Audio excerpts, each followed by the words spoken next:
எங்கள் வாழ்வும் எங்கள் வளமும் மங்காத தமிழ் என்று சங்கே முழங்கு. அனைவருக்கும் வணக்கம். தமிழ் மற்றும் தமிழ் மொழி சார்ந்த இன, இலக்கிய, கலாச்சார, பண்பாட்டு மற்றும் அரசியல் சார்ந்த விழுமியங்களை இங்கே அமெரிக்க மண்ணில் வாழும் அடுத்த தலைமுறையினருக்கும் கொண்டு செல்வதையே தங்களது குறிக்கோளாக கொண்டு இயங்கி வருவது தெனை அமெரிக்கா மற்றும் கலாட்டா நெட்டிசன் அமைப்புகள். இந்த விழுமியங்கள் சார்ந்த பல்வேறு கூட்டங்களை, நிகழ்ச்சிகளை, விழாக்களை இங்கு உள்ள மற்ற தோழமை அமைப்புகளோடு இணைந்து ஒவ்வொரு மாதமும் நாம் நடத்தி கொண்டு வருகிறோம். இந்த ஆகஸ்ட் மாதத்திற்கான விழாவாக இன்றைய நிகழ்ச்சி ஏற்பாடு செய்யப்பட்டுள்ளது. பெண்ணியம் நேற்று, இன்று, நாளை என்ற தலைப்பிலே இங்கே நம்மிடையே உரையாற்ற வந்திருக்கிறார்கள் சமூக செயல்பாட்டாளர், வழக்கறிஞர் தோழர் அஜிதா அவர்கள். உங்கள் அனைவரின் சார்பாக தோழர் அவர்களை அன்புடன் வரவேற்பதில் மிகுந்த மகிழ்ச்சி அடைகிறேன். இந்த நிகழ்ச்சியை காண வந்துள்ள உங்கள் அனைவரையும் அன்போடு தெனை அமெரிக்கா மற்றும் கலாட்டா நெட்டிசன் அமைப்புகள் சார்பாக அன்போடு வரவேற்கிறேன். சிறப்பு வாய்ந்த இந்த நிகழ்ச்சிக்கு வருகை புரிந்துள்ள மருத்துவர் சோம இளங்கோவன் ஐயா உள்ளிட்ட பல்வேறு ஆளுமைகளையும் இங்கே வரவேற்பதில் மிகுந்த மகிழ்ச்சி அடைகிறேன். இந்த நிகழ்ச்சியை நமக்கு தொகுத்து வழங்கி நெறிப்படுத்த அன்புடன் ஆனந்தி அவர்கள் வந்திருப்பது மிகவும் பொருத்தமான ஒரு நிகழ்வாகும். தோழர் அன்புடன் ஆனந்தி அவர்கள் இங்கே மிச்சிகன் மாநிலத்தில் வசித்து வருகிறார். கவிஞர், எழுத்தாளர், கவிதாயினி, தமிழ் ஆசிரியை, கதை சொல்லி என்ற பல்வேறு சிறப்புகளை உடையவர். நம் நெறியாளர் பல்வேறு விருதுகளை உரிதாக்கி கொண்டவர். மகாகவி, ஈரோடு தமிழ் அன்பன் விருது போன்ற பல்வேறு விருதுகளை பெற்றுள்ளவர். எண்ணுயிர் நீ என்றோ போன்ற கவிதை படைப்புகளை இங்கே அரங்கேற்றியுள்ளார்கள். இத்தகைய சிறப்பு வாய்ந்த நம் நெறியாளர் இங்கே நம் நிகழ்ச்சியை தொகுத்து வழங்க இருக்கிறார்கள். உங்கள் அனைவரின் சார்பாக நமது சிறப்பு அழைப்பாளரையும் அன்புடன் ஆனந்தி அவர்களையும் வரவேற்பதில் மிகுந்த மகிழ்ச்சி அடைகிறேன். இப்பொழுது நிகழ்ச்சி தொடங்க இருக்கிறது. அன்புடன் ஆனந்தி அவர்களை, நம் சிறப்பு அழைப்பாளரை அறிமுகப்படுத்தி இந்த நிகழ்ச்சியை தொகுத்து வழங்கி கொடுக்குமாறு அன்புடன் கேட்டுக்கொள்கிறேன். நன்றி. நன்றி, மிக்க நன்றி ரவி அவர்களே. இன்பத் தமிழ் மொழி எமக்கு இன்பம் தரும்படி வாய்த்த நல் அமுது. அன்னை தமிழை வணங்கி நம் திணை அமெரிக்கா மற்றும் கலாட்டா நெட்டிசன் இணைந்து வழங்கக்கூடிய இந்த சிறப்பு பொழிவிற்கு உரையாற்ற காத்திருக்கும் நம் சமூக ஆர்வலர், வழக்கறிஞர் திருமதி அஜிதா மேடம் அவர்களை அன்போடு வரவேற்று மகிழ்கிறேன். எனக்கு அருமையான ஒரு முன்னுரையை கொடுத்து வரவேற்பை நல்கிய அன்பு தோழமை ரவி அவர்களுக்கு என் நெஞ்சார்ந்த நன்றியை தெரிவித்துக் கொள்கிறேன். இந்த இணைப்பில் இணைந்திருக்கும் நம் திணை அமைப்பின் அத்துணை பின்புலங்களாக இருந்து இயங்கிக் கொண்டிருக்கும் நம் அன்பு தோழமைகள் பிரபு அவர்களுக்கும், இளமாறன் அவர்களுக்கும், நம் பாலா அவர்களுக்கும் மற்றும் நம் மூத்த தமிழ் ஆளுமை இளங்கோவன் ஐயா அவர்களுக்கும், நம் சரோ அம்மா அவர்களுக்கும் என்னுடைய இனிய வரவேற்பை தெரிவித்து, இந்த இணைப்பில் இணைந்திருக்கக்கூடிய, அதாவது இளைய தலைமுறை, வருங்காலம், அவர்கள்தான் நம் வருங்காலம், நாகம்மையார் இல்ல குழந்தைகள் அனைவரையும் அன்போடு வரவேற்று, மற்றும் வேறு சிலரும் இணைந்திருக்கிறீர்கள், அனைவரையும் அன்போடு வரவேற்று நாம் நிகழ்ச்சிக்குள் பயணிக்கிறோம். பெண்ணியம் நேற்று, இன்று, நாளை அந்த தலைப்பை கேட்கும் பொழுதே எனக்கு இன்னைக்கு அம்மா அவர்களுடைய உரையை கேட்க நானும் ஒரு என்ன சொல்றது பார்ட்டிசிபென்ட் மாதிரி தான் இங்க நெறியாழ்கையை தாண்டி அவளோடு காத்திருக்கிறேன் என்று சொல்லி அவர்களுக்கு என் நெஞ்சார்ந்த வாழ்த்துக்களை முதலில் பதிவு செய்து, இவர்களை பற்றிய ஒரு குறிப்பு உங்களுக்காக. இவரது தந்தை மறைந்த வழக்கறிஞர் திரு PV பக்தவச்சலம் அவர்களால் நிறுவப்பட்ட சட்ட அலுவலகத்தை 1992 முதலாக வழக்கறிஞராக பணியாற்றி சிறப்பித்துக் கொண்டு வருகிறார். தமிழ்நாட்டின் மனித உரிமை இயக்கங்களின் முன்னோடியாக இருப்பவர் இவர். இவருடைய கணவர் வழக்கறிஞர் ஜே சரவணவேலுடன் இளம் வழக்கறிஞர்கள் குழு அமைத்து, பெரும்பாலும் இதில் இளம் பெண்கள் கொண்ட குழுவாகவே இருக்கிறது. அங்கேயும் அவங்க அந்த இடத்தை கொடுத்திருக்காங்கிறது பெரும் மகிழ்ச்சி. சட்ட அலுவலகம் பல்வேறு வகையான வழக்குகளை கையாளுகிறது. இதில் பெண்கள் மற்றும் குழந்தைகள், பல்வேறு உரிமைகள் பறிக்கப்பட்ட, வாழ்க்கையால் பாதிக்கப்பட்ட நபர்களுக்கு பல்வேறு சட்டங்களின் கீழ் சட்டப்பூர்வ தீர்வுகளை பெற பல்வேறு வகையான வழக்குகளை அவர் கையாண்டு வருகிறார். பெண்கள் மற்றும் மாற்றுத்திறனாளிகள் மற்றும் அவர்களுடைய உரிமைகளுக்காக பணியாற்றும் அமைப்புகள், திருநங்கைகள் மற்றும் அவர்களது உரிமைகளுக்காக பணியாற்றும் அமைப்புகள், குழந்தைகள் உரிமைகளுக்காக போராடும் அமைப்புகள் மற்றும் விளிம்பு நிலை மக்கள் தங்கள் சட்ட ரீதியான தீர்வுகளை பெறுவதற்காக இவர் பல்வேறு கருத்தரங்குகள் மற்றும் கூட்டங்களை தொடர்ந்து நடத்தி சிறப்பாக பணியாற்றி வருகிறார். இவரின் கல்வி தகுதி BL 1987 முதல் 92 வரை, ML 2005 முதல் 2007 வரை. டாக்டர் அம்பேத்கர் சட்டக் கல்லூரியில் பயின்றவர் இவர். அடுத்ததாக இவரின் பதவிகள் என்று பார்க்கும் பொழுது, கலாக்ஷ்த்ரா அறக்கட்டளையில் உள்ள பாலியல் துன்புறுத்தல் புகார்கள் குழுவில் 3ஆம் தரப்பு உறுப்பினராக, நடனம் மற்றும் நுண்கலைகளுக்கான சிறந்த நிறுவனம் இது, ஈக்விடாஸ் வங்கி மற்றும் LT நிறுவனங்களில், சென்னை தான் நினைக்கிறேன் அதுவும், அந்த அமைப்பின் உறுப்பினராக இவர் இருக்கிறார். பாலின உணர்திறன் மற்றும் உள் புகார்கள் குழு, சென்னை உயர் நீதிமன்றத்தின் முதன்மை இடத்திற்கான பரிந்துரைக்கப்பட்ட தன்னார்வ உறுப்பினர்களில் ஒருவராக ஜொலித்துக் கொண்டிருக்கிறார். சென்னை உயர் நீதிமன்றத்தின் சட்டப்படி நிர்வகிக்கப்படும் தமிழ்நாடு மாநில சட்டப்படிகள் ஆணையத்தின் பல நிகழ்வுகளில் வளவாளர் மற்றும் சென்னை அசோக் நகரில் உள்ள காவல் பயிற்சி கல்லூரி மற்றும் தமிழ்நாடு காவல்துறை அகாடமி ஆகியவற்றில் வளவாளராக இவர் சிறப்பாக பணியாற்றி வருகிறார்.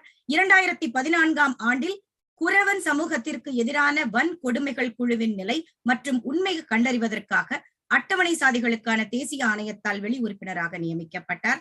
தேசிய மகளிர் ஆணையம் நடத்திய பெண்களுக்கான உரிமைகள் மற்றும் பிற்படுத்தப்பட்டோர் தொடர்பான கருத்தரங்குகள், பயிற்சி நிகழ்ச்சிகளில் பங்கேற்று தமிழகம் முழுவதும் உள்ள பல்வேறு பல்கலைக்கழகங்கள் மற்றும் கல்லூரிகளில் பல்லாயிரக்கணக்கான மாணவர்களை இவர் தன்னுடைய கருத்துக்களால் கவர்ந்தெழுத்திருக்கிறார் என்று சொல்ல வேண்டும். கடந்த 2 வருடங்களாக பெண்கள் மற்றும் குழந்தைகள் தொடர்பான பல்வேறு சட்டங்கள் மற்றும் திருமண காரணங்களுக்காக இவர் வளவாளராக வெபினார் நிகழ்ச்சிகள் பலவற்றில் பங்கேற்று சிறப்பித்து வருகிறார். பல சமூக மற்றும் பொது பிரச்சனைகள், குறிப்பாக பெண்கள் தொடர்பான பல தொலைக்காட்சி ஊடக நிகழ்ச்சிகளில் இவர் இணைந்து செயலாற்றி கொண்டு வருவது கூடுதல் சிறப்பு. அம்மா அவர்களுடைய சிறந்த பேச்சாளர், பணியாளர் மட்டும் அல்ல, இவர் பல வெளியீடுகள், இவர் வெளியிட்ட புத்தகங்கள், செய்தித்தாள் அல்லது பத்திரிகை கட்டுரைகள், மாநாட்டு ஆவணங்கள், இது பற்றி சில தகவல் உங்களுக்காக. கைது செய்யப்பட்ட நேரத்தில் குடிமக்களின் உரிமைகள் குறித்து தமிழில் வெளியிடப்பட்ட ஒரு புத்தகம் ஊரில் திருவிழா என்ற தலைப்பில் உச்ச நீதிமன்றத்தின் 11 கட்டளைகளை பற்றி பேசுகிறது. அடுத்ததாக பல்வேறு உரிமைகள் மற்றும் உரிமைகளை உறுதி செய்வதற்கான வழிமுறைகளை அறிய தமிழில் ஒரு புத்தகத்தை இவர் வெளியிட்டிருக்கிறார். நமது உரிமைகள் நம் கைகளில், இது 2008 வெளியிடப்பட்டது. அடுத்ததாக பெண்களின் உரிமைகள் குறித்து தமிழில் புத்தகம் ஒன்றை வெளியிட்டிருக்கிறார். அதன் தலைப்பு சரிபாதி பெண்கள் சமமானவர்கள் தானா என்ற தலைப்பு 2009 வெளியிடப்பட்டிருக்கிறது. 1999 முதல் இன்று வரை பல்வேறு சட்டங்களின் கீழ் பெண்கள் மற்றும் குழந்தைகளின் உரிமைகள் பற்றிய கட்டுரைகளை செய்தித்தாள்களிலும் பல வட்டார வாராந்திர இதழ்களிலும் தொடர்ந்து எழுதி வருகிறார். குடும்ப வன்முறையிலிருந்து பெண்களை பாதுகாக்கும் சட்டம் 2005 தமிழில் மொழிபெயர்த்த பெருமைக்கு உரியவர் இவர். ஒரு மகளிர் அமைப்பினால் வெளியிடப்பட்ட IWID ஆனது வீட்டு வன்முறை சட்டம் 2005 பற்றிய அடிக்கடி கேட்கப்படக்கூடிய கேள்விகளை மாநில மகளிர் ஆணையம் விழிப்புணர்வை தட்டி எழுப்புவதற்காக பயன்படுத்திய ஒரு சிறிய தமிழ் புத்தகத்தை மொழிபெயர்த்தது. குடும்ப வன்முறையிலிருந்து பெண்களை பாதுகாக்கும் சட்டம் 2005, குடும்ப வன்முறை தடை சட்டம் என்ற தலைப்பில் ஒரு கையேட்டை தொகுத்து 2011ஆம் ஆண்டு கிருஷ்ணகிரி மாவட்ட சமூக நலத்துறையால் வெளியிடப்பட்டது. இறுதியாக பல்வேறு சட்டங்களின் கீழ் பெண்களின் உரிமைகளை குறித்து 30 கட்டுரைகளை எழுதி இந்து தமிழ் 2018 சட்டமே துணை என்ற தலைப்பில் வெளியிட்டிருக்கிறார். தொழில்முறை அல்லது சமூக அமைப்புகளின் உறுப்பினராக எந்தெந்த அமைப்புகள் எல்லாம் அம்மா அவர்கள் இருக்கிறார்கள்னு ஒரு சிறிய குறிப்பு. பெண்கள் அமைப்பின் தேசிய கூட்டணி NAWO, சென்னை மாநகர சிறு கடை வியாபாரிகள் சங்கத்தின் சட்ட ஆலோசகராக இருக்கிறார். குறைபாடுகள் உள்ள பெண்களுக்கான சங்கங்களுக்கான மாநில கூட்டமைப்புக்கான சட்ட ஆலோசகர், PVP அறக்கட்டளையில் உறுப்பினர், அறங்காவலர், மெட்ராஸ் பார் அசோசியேஷன் MHAA மற்றும் WLA உறுப்பினராக செயலாற்றுகிறார். பெண்கள் ஆய்வுகளின் பிராந்திய சங்கங்களின் உறுப்பினர், ராஸ்ன்னு சொல்லக்கூடிய சங்கத்தின் உறுப்பினர். இப்படி அம்மாவை பற்றி இன்று பூரா சொல்லிக்கொண்டே போகலாம். அவர் நம்மோடு இன்று பெண்ணியம் நேற்று இன்று நாளை என்ற தலைப்பில் உரையாற்ற வருகிறார்கள். அனைவரின் சார்பில் அவர்களை பணிவோடு வரவேற்று மகிழ்கிறேன். வாருங்கள், உங்கள் உரையை தாருங்கள். அன்மியூட் பண்ணிக்கோங்கம்மா. நன்றி. வணக்கம். ஆனந்தி அவர்களுக்கு என்னை பற்றி மிக விரிவான ஒரு வரவேற்பை அளித்தவர்களுக்கு நன்றி. இந்த நிகழ்ச்சியை ஏற்பாடு செய்த இளமாறன் மற்றும் ரவி மற்றும் பிரபு, இன்னும் அதில் இருக்கக்கூடிய பல்வேறு தோழர்களுக்கும் திணை அமைப்பிற்கும் என்னுடைய முக்கியமான ஒரு நன்றியர்களை தெரிவித்துக் கொள்கிறேன். இன்னும் ஐயா சோம இளங்கோவன் மற்றும் மருத்துவர் அம்மா சரோஜா அவர்கள், இன்னும் பலரும் இங்கு நான் பெயர் சொல்லாமல் இருப்பவர்களும் கூட இங்கு இணைந்திருப்பதால் அவர்களுக்கும் என்னுடைய கனிவான வணக்கத்தையும், இங்கு அழைத்தவைக்காக இங்கு நீங்கள் பங்கேற்றுக் கொண்டிருப்பதற்காகவும் என்னுடைய நன்றியை தெரிவித்துக் கொள்கிறேன். இந்த தலைப்பை நம்ம தேர்ந்தெடுக்கும் பொழுதே கொஞ்சம் ஒரு யோசனையா இருந்தது. சரி, இதை என்னதான் சொல்றாங்க, இந்த மாதிரி பெண்கள் எல்லாம் பேசியே நமக்கு ரொம்ப பிரச்சனையா இருக்கு, இவர்களை சொல்றது நம்ம கேட்கும் போதே நாளைக்கு இவர் சொன்ன மாதிரி பிரபு அவர்கள் சொன்னாங்கன்னு நினைக்கிறேன், ஒரு 10 ஆண்டுகள் கழிச்சு நாங்கெல்லாம் பேச ஆரம்பிச்சிருவோம் அப்படின்னு. அது போல பெண்கள் எப்பவுமே உரிமைகளை பற்றி பேசுறது ஒரு அச்சத்தை தருவதாகவோ, இல்லைன்னா இதெல்லாம் நமக்கு தேவையா அப்படிங்கிற ஒரு யோசனையோட இருக்கக்கூடிய பல்வேறு நம்ம நிகழ்ச்சியில் இருக்கக்கூடிய நம்முடைய அமைப்பில் இருக்கவர்களை பற்றி நான் சொல்லவில்லை. பொதுவான பொது வெளியில சமூகத்துல பேசக்கூடிய உரிமைகளை பற்றி பேசக்கூடிய வழக்கறிஞராக இருப்பவர்களோ, இல்ல இந்த பொது வாழ்க்கையில் இருக்கும் பெண்களை பார்த்தாலே ஒரு அடி எட்ட நின்றுக்கலாம் அப்படிங்கறது மாதிரி ஒரு கருத்து இருக்கும். அப்ப இந்த மாதிரி பெண்களை தன் வீட்டுல இருக்க பெண்களுடன் அறிமுகப்படுத்த கூடாதுன்றது கூட சில பேருக்கெல்லாம் இருக்கும். ஏன்னு சொன்னா இருக்க நிலைமைகள்லாம் மாறி போயிடும். அப்ப பெண்ணியம் அப்படிங்கிற கருதுகோளே எல்லாருக்கும் ஒரு எதிர்ப்பு விஷயத்தை, கலகத்தை தரக்கூடிய ஒரு வார்த்தையாக தெரிகிறது. நான் இந்த தலைப்பை சொன்ன உடனே நான் மாற்று தலைப்பே சொல்லவில்லை. இளமாறன் அவர்கள்ட்ட சொன்னேன், இது நான் நினைக்கிறேன், நீங்க வேற ஏதேனும் தலைப்புகளை நீங்க சஜஸ்ட் பண்ணுவீங்களா அப்படின்னு கேட்ட போது, இல்ல இதுவே சிறப்பா இருக்கு, நாங்க எல்லாருமே ஏற்றுக்கொள்றோம் அப்படின்னு சொல்லிட்டாங்க. ஆனா பல பேருக்கு இந்த வார்த்தை அவ்வளவு ஒரு உவப்பான ஒரு சந்தோஷத்தை அளிக்கக்கூடிய ஒரு வார்த்தையாக அந்த பெயராக இருப்பதில்லை. ஏனென்றால் பெரும்பாலும் பெண்ணியல் அரசியலாக பார்க்கப்படுகிறது. பெரும்பாலும் பெண்ணியம் என்பது அதை சார்ந்த பொருளாதார விஷயங்கள், அதற்கான ஒரு அம்சத்தையும் உள்ளடக்கியதாக இருக்கிறது. பெண்ணியம் என்பது இருக்கக்கூடிய சமூகத்தினுடைய நிலைமைகளை, சமூகத்தின் ஒழுங்குகளை கேள்வி கேட்பதாக இருக்கிறது. அப்படி இந்த ஒரு விஷயம் மிகப்பெரிய சிக்கலானதாக, அல்லது ஒரு இசம் என்று சொல்லக்கூடிய ஃபெமினிசம் என்று சொல்லக்கூடிய ஆங்கில வார்த்தைக்கு இணையான இந்த பெண்ணியம், அந்த இயம் ஒரு சமூகத்தில் மகிழ்ச்சியையும் அல்லது ஒரு சந்தோஷத்தையும் அல்லது மேம்போகாக வளரக்கூடிய ஒரு வளர்ச்சி அரசியலை குறிக்கிறதா என்பதே நம்ம சமூகத்துல நிறைய பேருக்கு பெரிய கேள்விகளை எழுப்புது. அதையெல்லாம் நம்ம பார்க்க வேண்டாம். இது மிக மிக மிக சாதாரணமான நம்முடைய வாழ்க்கையை, அன்றாட வாழ்க்கையை, அதில் இருக்கக்கூடிய விஷயங்களை பேசக்கூடிய விஷயம் என்று மட்டுமே நாம் இதை புரிந்து கொண்டால் போதுமானது. அப்போ ஒரு சமூகத்தில் இருக்கக்கூடிய சரிபாதி பெண்கள் அவர்களுடைய பார்வையிலிருந்து, அவர்களுடைய கண் கொண்டு இந்த சமூகத்தை பார்ப்பதுதான் பெண்ணியம். நம்ம பெருசா அதற்கு விளக்கம் எல்லாம் சொல்ல வேண்டாம். ஒரு பச்சை கண்ணாடி அணிந்தவனுடைய உலகம் பச்சையாகத்தான் தெரியும், மஞ்சள் கண்ணாடி போட்டுக் கொண்டிருந்தால் மஞ்சளாகத்தான் தெரியும். எந்த கண்ணாடியுமே போடாமல் நம் சமூகத்தில் இருக்கக்கூடிய எல்லா மக்களும் ஆண்மைய பார்வை என்கிற ஒரு கண்ணாடியை போட்டுக் கொண்டிருக்கிறோம். ஆணாதிக்க சிந்தனை அப்படிங்கிற கண்ணாடியை போட்டுக் கொண்டிருக்கிறோம். இது யாருமே ஒரு வன்முறையாளரா இருக்கணும் அப்படின்னு முடிவு பண்ணியோ, இல்ல நான்லாம் இப்படிப்பட்டவன் தான் அப்படின்னு கங்கணம் கட்டி கொண்டு அப்படி இருக்கிறது இல்லை. இப்படித்தான் சமூகம் ஒரு குழந்தையை ஆண் குழந்தையாகவோ பெண் குழந்தையாகவோ வளர்க்கும் போது இருந்து நம்மை உருப்படுத்தி சரிப்படுத்தி வைத்திருக்கிறது. நம்ம கண்டிஷனிங் சொல்லுவோம், சோசியல் கண்டிஷனிங், அவளை பதப்படுத்தி வைத்திருக்கிறது. இந்த பதப்படுத்தல் நிகழ்ச்சியில என்னவா இருக்குன்னு சொன்னா, இந்த பதப்படுத்துதல் என்பது நீங்கள் பெண்களை இப்படித்தான் பார்க்க வேண்டும், ஆண்களை இப்படித்தான் பார்க்க வேண்டும் என்கிற ஒரு தெளிவை, அல்லது இந்த சமூகத்தினுடைய அடைப்புக்குள்ளிக்குள் இருக்கக்கூடிய தெளிவை தருகிறது. அப்ப இதை பற்றி ஐநா சபை என்ன வார்த்தை சொல்லுதுன்னா, இதற்கு பெயர் ஸ்டீரியோ டைப்பிங். ஸ்டீரியோ டைப்பிங் அப்படின்னா பிம்பப்படுத்துதல். ஒருவர், ஒரு பொருள், ஒரு விலங்கு, ஒரு மனிதன் இப்படித்தான் இருக்க வேண்டும் என்கிற விஷயத்தை பிம்பம் போல் காட்டுவதுதான் இந்த சமூகத்தினுடைய ஒரு பார்வை. ஒரு அழகான ஒரு குழந்தை ஓடி வரும். அந்த குழந்தை என்ன பண்ணணும்னு சொன்னா, அம்மா எனக்கு பசிக்குது அப்படின்னு சொல்லும். அதே விளம்பரத்துல அப்பா உட்காந்து செய்தித்தாள் படிச்சுட்டு இருப்பாரு. அந்த அம்மா மேஜையில கொண்டு எல்லாத்தையும் பரப்பின உடனே அந்த எந்த பொருளை விளம்பரப்படுத்துறாங்களோ அதை பற்றி பேசும்பொழுது அப்பாவும் குழந்தைகளும் ரொம்ப நல்லா இருக்கு, நீங்க தான் நல்ல அம்மா அப்படின்னு சொல்லி சொல்லுவாங்க. அப்ப இதெல்லாமே பிம்பப்படுத்துதலுடைய ஒரு ஒரு வடிவம். அம்மா என்றால் சமைக்க வேண்டும், அம்மா என்றால் நன்றாக சமைக்க வேண்டும், அம்மா என்றால் சமைத்து பரிமாற வேண்டும், அந்த பரிமாறும் போது முகத்தை இப்படி அழகாக புன்முறுவலுடன் வைத்துக் கொண்டிருக்க வேண்டும். இப்படித்தான் ஒரு வயது கூட நிரம்பாத குழந்தையினுடைய மனதில் அம்மா, பெண்கள் என்கிற பார்வை பதிய வைக்கப்படுகிறது. அப்பொழுது அந்த பெண் 18 வயது ஆகும் பொழுது, இன்றைக்கு நான் அப்பாவுக்கு அழகாக சமைத்து கொடுத்தேன், என்னுடைய கணவராக வரப்போகிறவருக்கு இப்படி எல்லாம் பிடிக்கும் என்று சொல்வது என்பது அவருடைய இயல்பானதாகவும் மாறி போய்விடுகிறது. அப்படி ஒரு சமூகத்தில் ஆண்களையும் பெண்களையும் இவ்வாறாக இருக்க வேண்டும் என்று பதப்படுத்தி வைத்திருக்கும் ஒரு சமூகத்தில் 2 விஷயங்கள் நடக்கிறது. அந்த 2 விஷயங்கள் தான் பெண்ணியம் என்கிற இந்த அரசியலில், இந்த சமூக பொருளாதார அரசியல் இயக்கத்தில் அடிப்படையான விஷயம். ஒன்று, இந்த பதப்படுத்தல் நடக்கும் பொழுது என்ன நடக்கிறது என்றால் சமத்துவமின்மை, சம உரிமை இல்லாத விஷயம் இருக்கிறது. ஆணுக்கு ஒரு உரிமை, பெண்ணுக்கு வேறு உரிமை.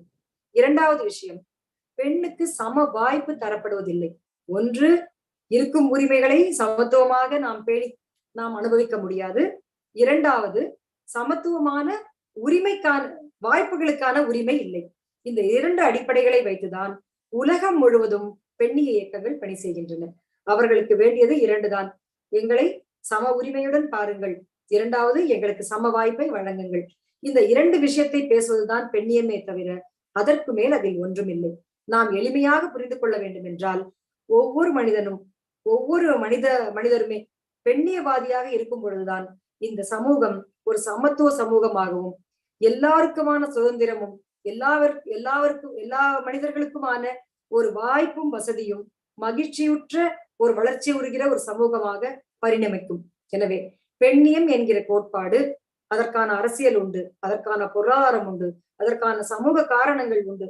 இத்தனையும் வைத்துக் கொண்டிருக்க இயக்கம் ஒவ்வொரு நாட்டிலும், ஒவ்வொரு கண்டத்திலும், ஒவ்வொரு மாநிலத்திலும், ஒவ்வொரு தேசிய இனத்திலும், ஒவ்வொரு மதத்திலும், சாதியிலும் ஒவ்வொரு விதமாக பெண்ணியத்திற்கான முழக்கங்கள் மாறுபட வேண்டிய அவசியம் இருக்கிறது. ஏன்னு சொன்னா, நான் ஏற்கனவே சொல்லி, சமமான உரிமை வேண்டும், சம உரிமைக்கான அல்லது சம வாய்ப்புகள் வேண்டும்.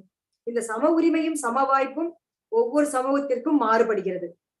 அதனாலதான் நீங்க பாத்தீங்கன்னு சொன்னா, இந்த பெண்ணிய இயக்கங்களை பற்றி ஒரு பெரிய ஒரு அசூயை அல்லது அதற்கான ஒரு எதிர்ப்பு பார்வை ஏன் வந்ததுன்னு சொன்னா, ஃபெமினிஸ்ட் என்று ஒருவர் சொன்னால் அவர், நானும் புகைப்பிடிக்க வேண்டும், நானும் மது அருந்த வேண்டும், நானும் ஆண்களைப் போல கேளிக்கை விடுதிகளுக்கும் மது விடுதிகளுக்கும் செல்ல வேண்டும், எனக்கும் ஆண்களைப் போல பல பெண்களை வைத்துக் கொண்டிருக்கும் சுதந்திரம் இருக்கும் ஆண்களைப் போல எனக்கும் பல ஆண்கள் இருக்கும் சுதந்திரம் வேண்டும் என்று சொல்லுவதாக கருதி கொண்டிருக்கக்கூடிய ஒரு சமூகத்தில் ஒரு பெண்ணிய இயக்கம் என்பது இப்படியாகத்தான் ஒரு பார்வையை பெற்றது. ஏனென்றால் நமக்கு எல்லாருக்கும் தெரியும், ஒரு உயர் வர்க்க, உயர் சாதி அல்லது உயர் பொருளாதார அமைப்பில் இருக்கக்கூடியவர்களுக்குத்தான் ஒரு ஊடகத்தின் வெளிச்சமும் பார்வையும் கிடைக்கும் என்பது நாம் பார்த்து வருகிற ஒரு விஷயம். ஒரு சமூகத்தில் மிக பிரபலமானவராக இருக்கும் பொழுதுதான் அவர் சொல்லும் விஷயங்கள் போகும். அந்த சமூகத்தினுடைய அரசியலும் அரசும் அதனுடைய அதிகாரமும் அந்த சமூகத்தில் உயர்வாக இருப்பவர்கள், உயர்வாக பொருளாதாரத்தில், பணபலத்தில், அரசியல் விதமாக இன்னும் பல்வேறு காரணிகளால் அவர்கள் தங்களை உயர்வென்று ஆக்கிக் கொள்ளும் பொழுது அந்த அதிகாரம் மிக்கவர்களுடைய கருத்துக்கள் தான் வெளியே மக்களின் கருத்துக்களாக வெளியிடப்படும். நம்முடைய தமிழ் சமூகத்தை நாம் புரிந்து கொள்ள வேண்டும் என்றால், இங்க இருக்கக்கூடிய 4 வருண இந்து சாதி சமய நெறிமுறைகள், இங்க இருக்கக்கூடிய உயர்வான வகுப்பு என்று சொல்லக்கூடிய ஒரு பார்ப்பனிய சிந்தனையும், பார்ப்பனர்கள் தான் உயர்வு என்கிற கருத்தையும் கொடுத்திருக்கிறது. அப்படி இருக்கும் பொழுது அவர்களுடைய பெண்கள் செய்யக்கூடிய, அவருடைய பெண்கள் எடுக்கக்கூடிய இயக்கங்கள், முன்னெடுப்புகள், உரிமைக்கான போராட்டங்கள், முழக்கங்கள் தான் இந்த சமூகத்தை அடையாளப்படுத்தி இருக்கின்றன.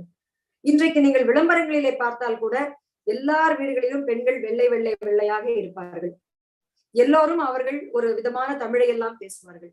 அவர்கள் வீடுகளில் எல்லாம் ஆடம்பரமும் செல்வ செழிப்பும், அங்க இருக்கக்கூடிய பண்டிகைகளும் கலாச்சாரங்களும் ஒரு சில குறிப்பிட்ட சாதியை குறிப்பதாக எல்லாம் இருக்கும். ஏனென்றால் அதுதான் விலை போகும் ஒரு சரக்கு என்று இப்பொழுது இருக்கக்கூடிய ஊடகவியலாளர்கள், சின்னத்திரையில் இருக்கக்கூடிய தயாரிப்பாளர்கள் எல்லாம் கருதுவதுதான். அப்படி இதை எதற்கு சொல்ல வருகிறேன் என்றால், பெண்ணிய அமைப்பு, பெண்ணியம் என்கிற கருதுகோளே ஒரு வெஸ்டர்னைஸ்டு, ஒரு மேற்குலக அந்த காலத்தில் 1900 காலத்திலும் 1920, 25களிலும் தங்களுடைய உரிமைகளை அதிர்ந்து கூறிய பெண்களினுடைய அந்த இயக்கம் மட்டும்தான் ஒரு இயக்கம் என்ற ஒரு தவறான ஒரு பார்வை இருக்கிறது என்பதற்காக இதை சொல்ல வருகிறேன். எனவே வரலாறு தெரிந்த காலம் முதல், வரலாறு எழுதப்பட்ட வரலாறாக இருக்கும் காலம் முதல் பெண்ணிய இயக்கங்களை பற்றி நாம் பார்த்தோம் என்றால் மிக பெரிய அளவில் இதற்கான வரலாறுகள், எழுதப்பட்ட வரலாறுகள் இல்லாமல் இருக்கிறது.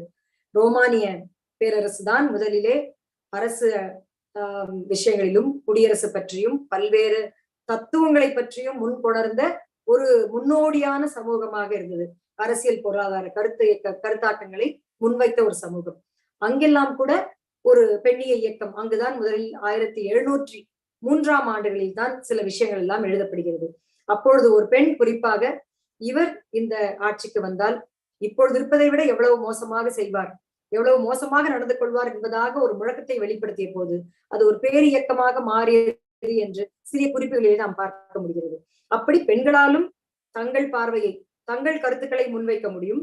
அந்த கருத்துக்கள் அரசியலை பாதிக்கக்கூடியதாக இருக்கும், அரசியல் மாற்றத்தை கொண்டு வரக்கூடிய தேவையை உணர்த்துவதாக இருக்கும் என்பது போன்ற பெரிய இயக்கங்கள் வந்த போது அது வரலாற்று முக்கியத்துவம் வாய்ந்த இயக்கங்களாக மாறின.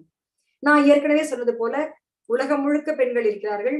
பல்வேறு கண்டங்களில், பல்வேறு பொருளாதார நிலைகளில், பல்வேறு மதங்களில், பல்வேறு தேசிய இனங்களில், பல்வேறு மொழி பேசுபவர்களாக பல்வேறு வர்க்கங்களில் பெண்கள் இருக்கிறார்கள்.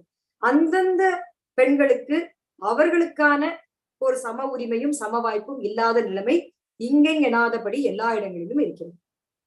அப்பொழுது நீங்க பார்த்தீர்கள் என்றால், ஒரு உதாரணத்துக்கு சொல்ல வேண்டும் என்றால், டாக்டர் B.R. அம்பேத்கர் அவர்கள் ஹிந்து கோட் பில் என்று இந்து சட்டங்களை ஒன்றாக்கிய ஒரு மசோதாவை முன்வைக்கும் பொழுது, அதை பற்றி பின்னாளில் இன்னொரு அறிஞர் எழுதும் பொழுது, இந்த ஹிந்து கோட் பில் என்கிற இந்து திருமண சட்டம், இந்து வாரிசுரிமை சட்டம், இந்து சொத்துரிமை சட்டம், இந்த சட்டங்களிலெல்லாம் மிக அதிகமாக பயன் பெற்றவர்கள் யார் என்றால் முன்னேறிய அல்லது மேல்படியில் இருக்கக்கூடியதாக கருதுகின்ற பார்ப்பனர்கள் தான் மிக அதிகமாக அதில் பயனுற்றார்கள் என்று சொல்வார்கள். ஏனென்றால் அந்த சமூகத்திலும் ஒரு குழந்தை திருமணம் செய்து விதவையாக ஆகிவிட்டால் அதற்கு மொட்டை அடித்து வெள்ளை உடையை கொடுத்து உப்பு இல்லாமல் சோறு போட்டு அவர்களுக்கு பாய் படுப்பதற்கு வசதி இல்லாமல் படுக்க வைத்து, உனக்கு எவ்வித உரிமையும் உணர்வும் இருக்கக்கூடாது, நீ மனித பிறவிக்கு கீழ் என்று விதவை பெண்களை மிக மோசமாக அடிமைத்தனமாக நடத்திய சமூகங்களில் பார்ப்பன சமூகம் முதலிடத்தை வகித்தது.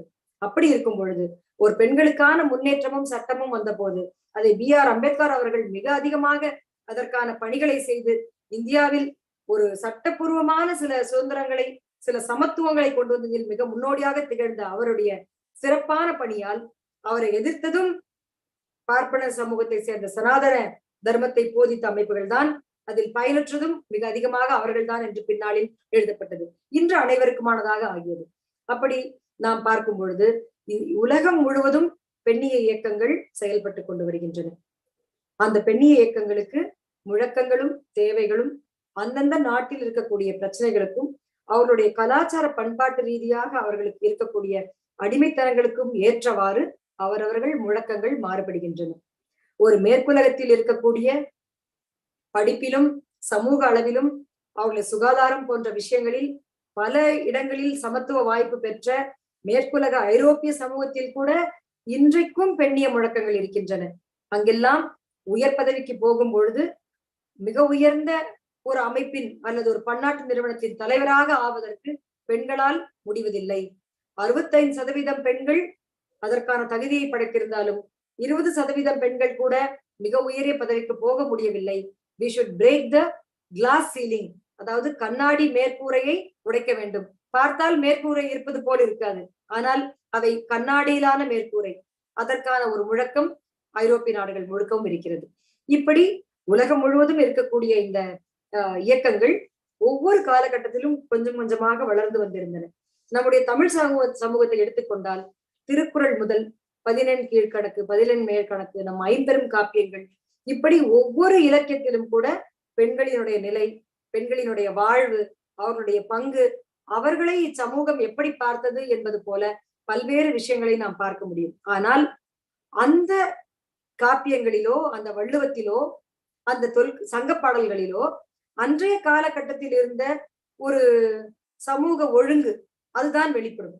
அந்த சமூக ஒழுங்கு பல நிலைமைகளில், பல காலங்களில், பல நேர்வுகளில் பெண்களுக்கு எதிரான கருத்தை சொல்வதாக அமைந்திருக்கிறது என்பதில் எந்த ஐயமும் இல்லை, எந்த மாற்று கருத்தும் இல்லை.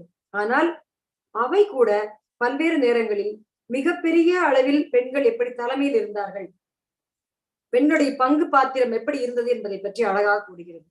உதாரணத்திற்கு நம்முடைய ஐம்பெரும் காப்பியங்களான சிலப்பதிகாரத்தை நாம் எடுத்துக்கொண்டால், கண்ணகி அவருடைய வழக்கு காதை அவர் வழக்கு சொல்லி அந்த மன்னனிடம் போய், நீங்கள் எவ்வளவு மோசமாக நடந்து கொண்டீர்கள், என்னுடைய சிலம்பிலே இருப்பது மாணிக்க பரல்கள், உங்கள் மனைவியின் சிலம்பிலே முத்துப்பரல்கள் என்று சொல்லக்கூடிய அந்த தேரா மன்னா என்கிற அந்த விஷயத்தில் நீங்கள் பார்த்தீர்கள் என்றால், கண்ணகிதான் நம்முடைய வரலாறு அறிந்த முதல் பெண் வழக்கறிஞர். நாங்கள் எல்லாம் கூட ஒரு விதத்தில் கண்ணகிக்கு பின்னால் வந்த அவர்களின் இளவர்கள் என்று சொல்லிக் கொள்ளலாம். ஏனென்றால் ஒரு பெண் அரசவையில் சென்று தன்னுடைய வழக்கை உரைத்து தீர்ப்பையும் பெற்று அங்கே வரும்பொழுது அவள் தனக்கான அந்த வழக்கை தானே வாதாடும் அந்த வழக்கறிஞராக மிளிர்ந்த ஒரு காட்சியை சிலப்பதிகாரம் நமக்கு காட்டியது. அப்படி என்றால் அந்த காலகட்டத்தில் பெண்களுக்கு இவ்வளவு தெளிவும் ஒரு அதற்கான நேர்மையும் அதற்கான ஒரு தெளிவும் இருந்தது என்பதும், தன்னுடைய நியாயத்தை கேட்பதற்கு வேறு யாரும் தேவையில்லை, நானே ஒரு தனிப்படை என்பதாக ஒரு மனத்திடத்துடன் அந்த பெண் இருந்தாள் என்பதை பற்றி கூறும்போது அவள்தான் நாயகி. அந்த நாயகியை வைத்த அந்த கதையில் பார்த்தோம் என்றால் ஏறக்குறைய 5 அல்லது 6ஆம் நூற்றாண்டில் எழுதப்பட்டது என்று சொல்லப்படுகிறது. 6ஆம் நூற்றாண்டிலேயே தமிழ் சமூகத்தில் எப்படிப்பட்ட ஒரு சூழ்நிலை இருந்தால் ஒரு நாயகியை மையமாக வைத்த ஒரு கதை, அதில் நியாயத்தை கேட்கும் அந்த விஷயத்திற்கு அந்த மன்னன் அடிப்படைந்து தன்னுடைய தீர்ப்பை தருவதாக அந்த கதை இருக்கிறது என்பதை நாம் பார்க்க வேண்டும். அப்படி இருக்கும் சமூகத்திலும் கூட அந்த ஆண் இப்படிப்பட்ட சிறந்த மனைவியை விட்டுவிட்டு பரத்தையின் வீட்டிற்கு செல்கிறார் அல்லது வேறு பெண்ணை நாடி செல்கிறார் என்று சொல்லும் பொழுது இந்த பெண் மெலிந்து இழைத்து அவருக்காக உருகி வாடி இருக்கிறார்.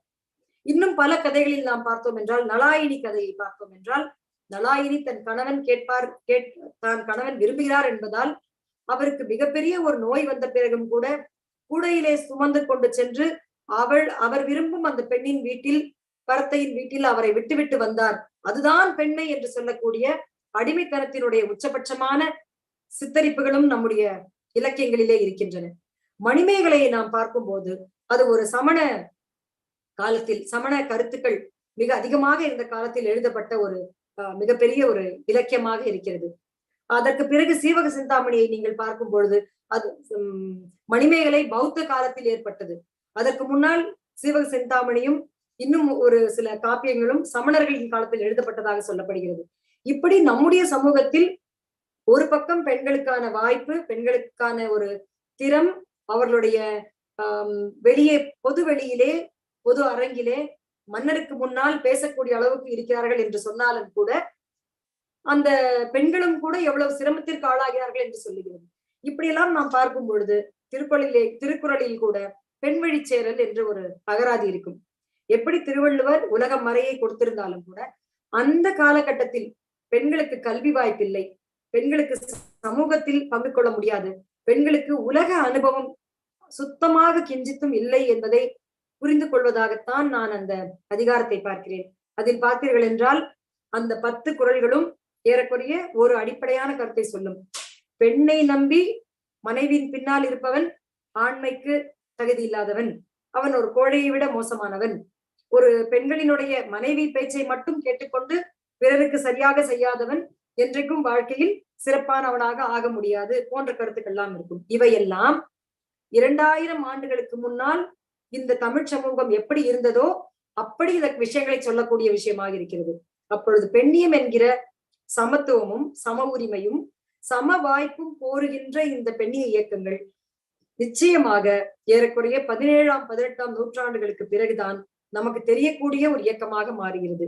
ஏனென்றால் எல்லா சமூகங்களிலுமேயே ஆண்களுக்கு கீழாக பெண்களை வைப்பது என்பதும் மதம்தான் இந்த சமூகத்தினுடைய அடிப்படையான மைய கருத்துக்களை வாழ்க்கைக்கான ஒரு விழுமியங்களை கொடுத்த ஒரு இடமாக நாம் பார்க்கும் பொழுது எல்லா மதங்களும் நீக்கமர ஆண்களை மேலேயும் பெண்களை கீழேயும் வைத்து அவர்களை போற்ற வேண்டும், மதிக்க வேண்டும், அவர்களை முன்னணியில் வைக்க வேண்டும் என்று சொல்லும் அதே நேரத்தில் ஆண்களை உயர்வாக வைத்து அவர்கள் விலா எலும்பிலிருந்து படைக்கப்பட்டவர்களாக, அவர்களுக்கு சேவை செய்யக்கூடியவர்களாக அப்படியெல்லாம் தான் சொல்லிக் கொண்டு வந்திருக்கிறது.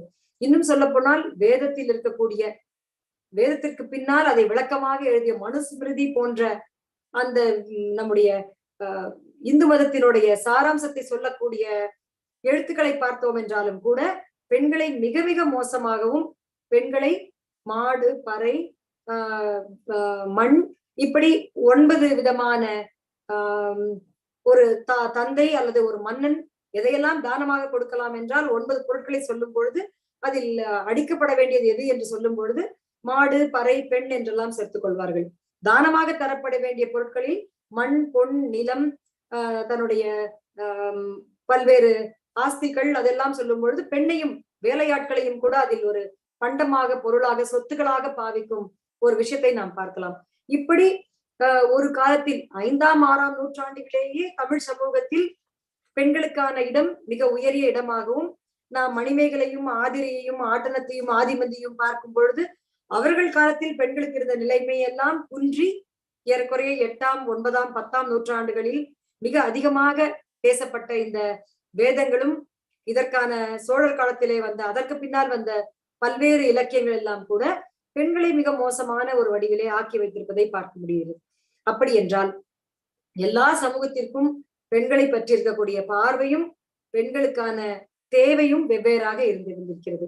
நாம் மிக மிக பழைய, அதாவது நேற்று என்று சொல்லும் அந்த தலைப்பிலே நான் பழைய சமூகங்களை பற்றி பேசும் பொழுது முழுமையாக தமிழ் சமூகம் பெண்களுக்கு ஒரு எந்த உரிமையும் தராமல் இருந்தது என்பதை பார்ப்பதற்கு நமக்கு மிகப்பெரிய சான்றுகள் இல்லாமல் இருக்கிறது. ஆனால் பிற்காலத்தில் எப்பொழுது சோழ ஆட்சி ஏற்பட்டதோ அப்பொழுது எப்பொழுதெல்லாம் இந்த பார்ப்பனர்களையும் அந்தணர்களையும் மட்டுமே அவர்களுக்கான ஒரு அரசவையிலே வைத்துக் கொண்டு அவர்களுடைய வழிகாட்டுதலின் அடிப்படையில் செய்யப்பட்டதோ அந்த காலத்தில் பெண்களின் நிலைமை இன்னும் மிக மிக மோசமாக கீழே போய்விட்டதாக நாம் பார்க்க முடிகிறது. அதற்கு பின்னால் மிக சமீபத்தில ஒரு 2 நூற்றாண்டுகளில் இருக்கக்கூடிய வரலாற்றை நாம் பார்ப்பது மிக புரிதலை நமக்கு தரக்கூடியதாக இருக்கும், தெளிவான புரிதலை தரக்கூடியதாக இருக்கும்.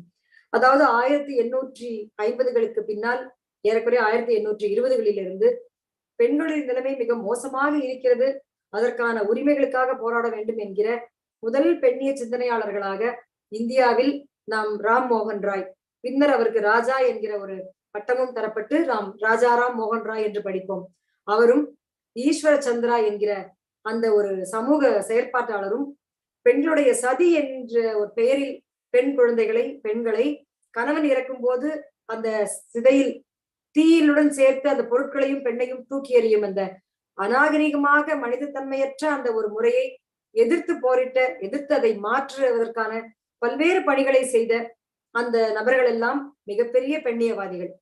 ஏனென்றால் இந்த சமூகத்தில் பெண்கள் உரிமைக்காக, பெண்களுக்கான சமத்துவ உரிமைக்காகவும், பெண்களுக்கான வாய்ப்புகள் ஆண்களைப் போல வழங்கப்பட வேண்டும் என்று கூறியவர்களில் பெண்ணியவாதிகளாக மிளிர்ந்தவர்கள் இந்தியாவை பொறுத்தவரை ஆரம்பத்தில் ஆண்கள் தான் மிக மிக முக்கியமானவர்கள்.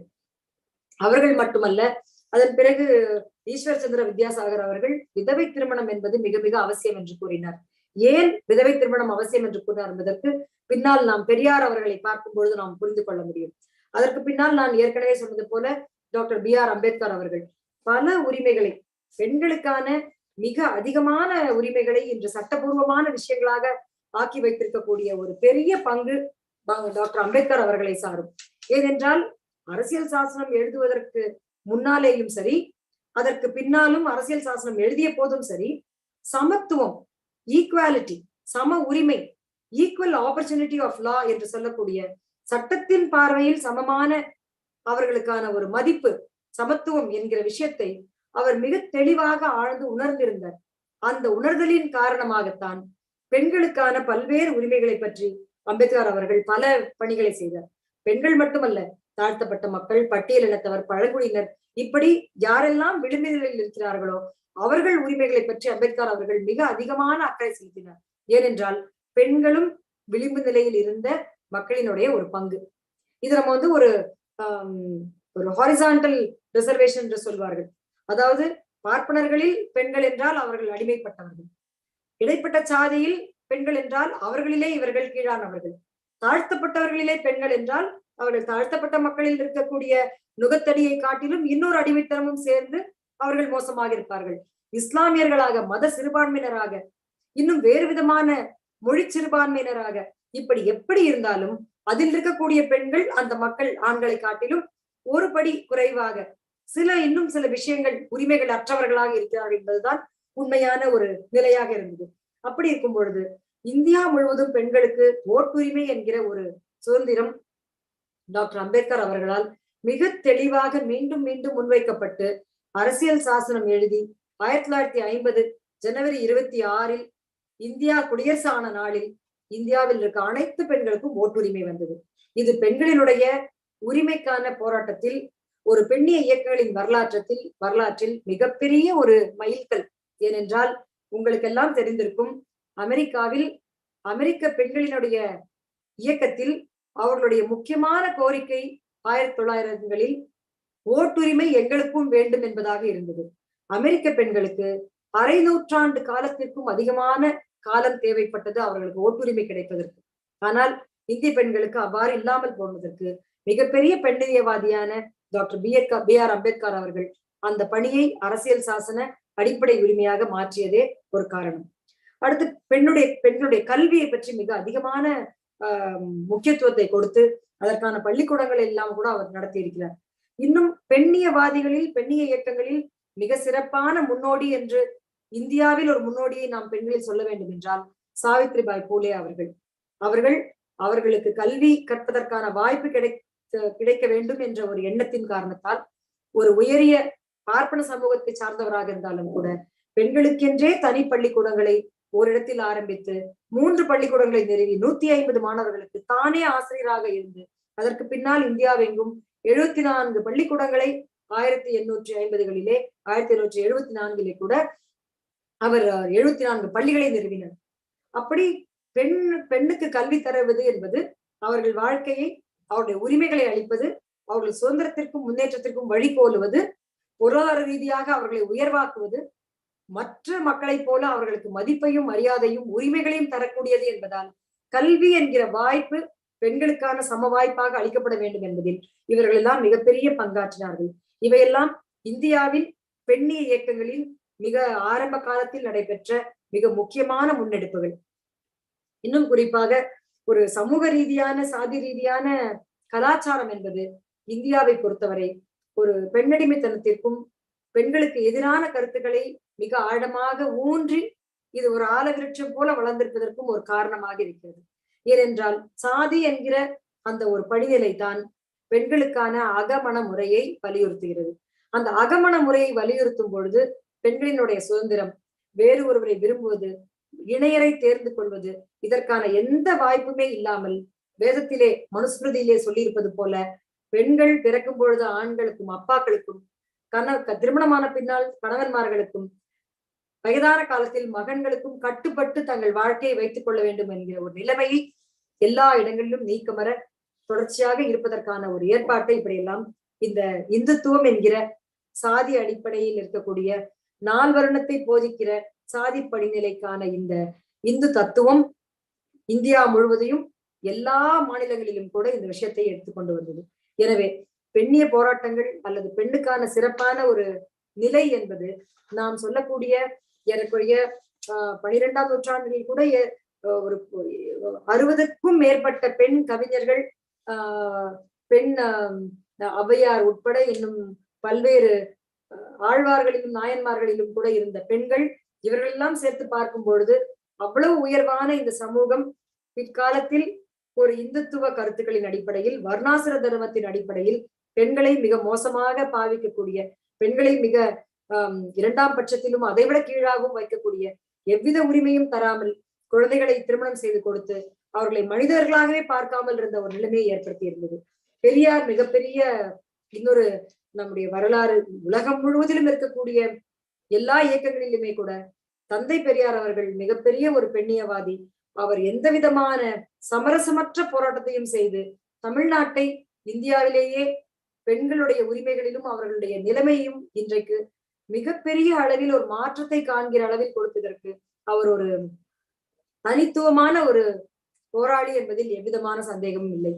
விதவை திருமணங்களை, சுயமரியாதை திருமணங்களை ஆதரித்த பெரியார் அவர்கள் விதவை திருமணங்களை மிக அதிகமாக ஊக்குவித்தார். ஏன் அப்படின்னு சொன்னா 1921 வருட கணக்கெடுப்பு சென்சஸ் படி அன்றைக்கு இருந்த விதவைகளை பற்றி நம்ம தெரிஞ்சுக்கணும். ஒரு வயதுக்கு உட்பட்ட விதவைகள் 1921 497 பேர் இருந்தாங்க. 1 முதல் 2 வயதுக்கு உட்பட்டவர்கள் 494, 2 to 3 வயது இருந்தவர்கள் 1257, 3ல இருந்து 4 வயசு இருந்த விதவைகள் 2837, 4ல இருந்து 5 வயசு இருந்தவங்க 6707 பேர். இப்படி 5 வயதுக்கு உட்பட்ட விதவைகள் 1921 11,343 விதவைகள் இருந்தாங்க. இதற்கப்புறம் நான் அப்படியே கொண்டு போலாம். 5ல இருந்து 10 வயது, 10ல இருந்து 15, 20ல இருந்து 25, 15ல இருந்து 20, 25ல இருந்து 30, இப்படி 30 வயதுக்கு உட்பட்ட விதவைகள் தமிழ்நாட்டில் 1921 சென்சஸ் படி, இந்த சென்சஸ் என்பதே உண்மையிலே எல்லாவரையும் சேர்த்த ஒரு கணக்கெடுப்பாக கூட இருக்க முடியாது.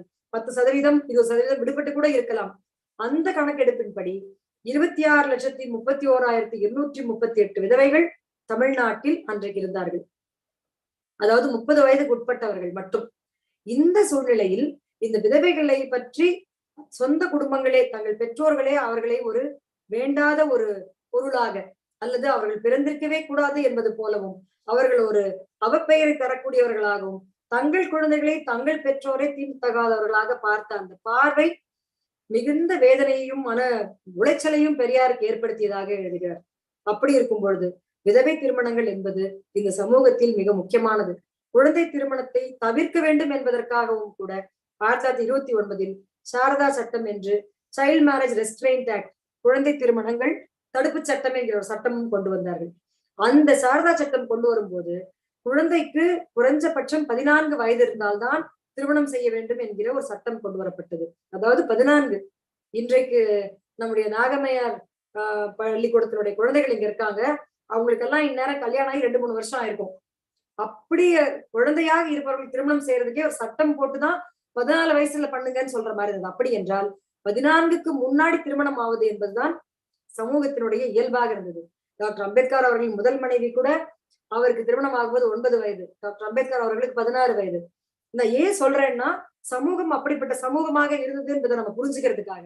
அப்போ இந்த இடங்கள்ல இருந்து இன்றைக்கு நாம் 18 வயது நிரம்பினால்தான் பெண்ணுக்கு திருமணம், 21 வயது என்று சொல்லும் பொழுது இன்றைக்கும் கூட இதுல மிகப்பெரிய பிரச்சனை இருக்கு. அதற்கு நான் பின்னால் வருகிறேன். 18 வயதுக்கு உட்பட்ட குழந்தைகளுக்கு திருமணம் ஆவது 2014 கூட யூனிசெஃபின் கணக்கைப்படி 43% திருமணங்கள் இந்தியாவில் குழந்தை திருமணங்களாக இருக்கிறது என்பது நாம் கேள்விப்படுறோம். அது ஒரு பக்கம். இப்படி இந்த சாரதா சட்டத்தை கூட எதிர்த்தவர்கள் யாருன்னு சொன்னா, சனாதனத்திற்கு எதிரான விஷயம் இது, எங்களுடைய வேதங்களிலே ஒரு பெண் பூப்படைந்து விட்ட பின் திருமணம் செய்யக்கூடாது என்கிற விஷயம் இருக்கிறது, ஒரு தெய்வ நிந்தனைக்கு ஆளாகக்கூடிய ஒரு விஷயத்தை நீங்கள் சட்டமாக போடுகிறீர்கள், எனவே எங்களுக்கு சட்டம் எங்களுக்கு ஒத்து வராது என்று எதிர்ப்பை காட்டியவர்களும் இந்த சனாதன தர்மத்தை மிக அதிகமாக தூக்கி பிடித்தவர்கள் தான். அப்படி இருந்தும் இந்த சமூகத்தில் இதற்கான போராட்டங்களும், இதற்கான கருத்து பரப்பல்களும், விழிப்புணர்வு இயக்கங்களும், சுயமரியாதை இயக்கமும் மிகப்பெரிய பணியாற்றி இந்த சமூகத்தில் மிகப்பெரிய மாற்றங்களை கொண்டு வந்தது என்றால் அதில் எவ்விதமான ஒரு மாற்று கருத்தும் இருக்க முடியாது. சரி, இப்பொழுது இப்படியெல்லாம் இருக்கும் பொழுது இன்றைக்கு பெண் குழந்தைகளுக்கு படிப்பதற்கான வாய்ப்பு, அவர்கள் படித்து முடித்து விட்டு எந்த வேலைக்கு வேண்டுமானாலும் போகலாம் என்று பார்க்கும் பொழுது இன்றைய காலகட்டத்தில் திருமணம் என்கிற அந்த நிறுவனம் பெண்களை மிகவும் பின்னுக்கு இழுப்பதாக இருக்கிறது. குறிப்பாக திருமண தேர்வு என்று சொல்லக்கூடிய தன் இணையை தான் தேர்ந்து கொள்வது, அல்லது விரும்பி ஒரு சுயமரியாதை திருமணத்தை செய்து கொள்வது என்கிற கருத்துக்கே பெண்களும் சரி, ஆண்களும் சரி, குடும்பங்களும் வராமல் இருக்கிறது.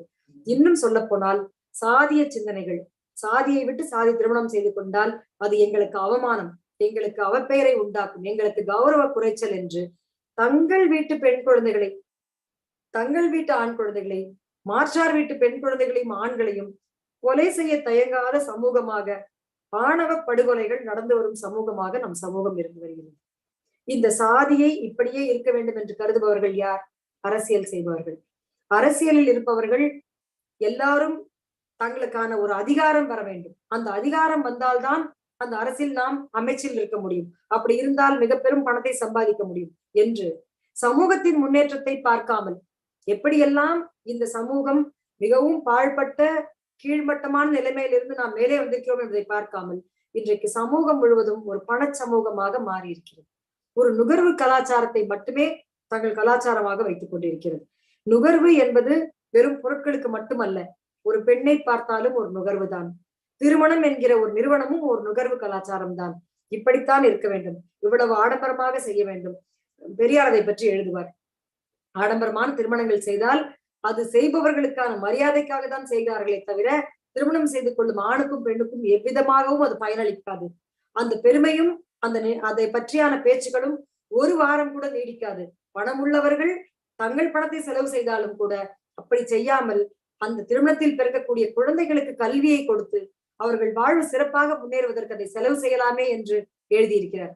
அப்படி இருக்கும் பொழுது இன்றைக்கு சமூகம் முழுவதும் ஒரு நுகர்வு கலாச்சாரத்தை நோக்கி, இது ஒரு சந்தையாக, தமிழ் சமூகமா அது ஒரு சந்தை, ஒரு கன்னடம் பேசுகிற ஒரு கர்நாடகமா அது ஒரு சந்தை, இப்படி உலகத்தில் அமெரிக்காவில் இருக்க தமிழ் கூட்டமா அது ஒரு சந்தை, இப்படி எல்லாரையும் சந்தையாகவும் சந்தையில் இருக்கக்கூடிய பொருட்களை வாங்குவதாகவும் இன்றைக்கு இருக்கக்கூடிய ஒரு பன்னாட்டு அல்லது ஒரு எதேச்சதிகார ஒரு பணத்தை மட்டுமே முதலீடுகளை வைத்து அரசியல் செய்யக்கூடிய ஒரு சமூகங்களாக மாறிவிட்டிருக்கிறது.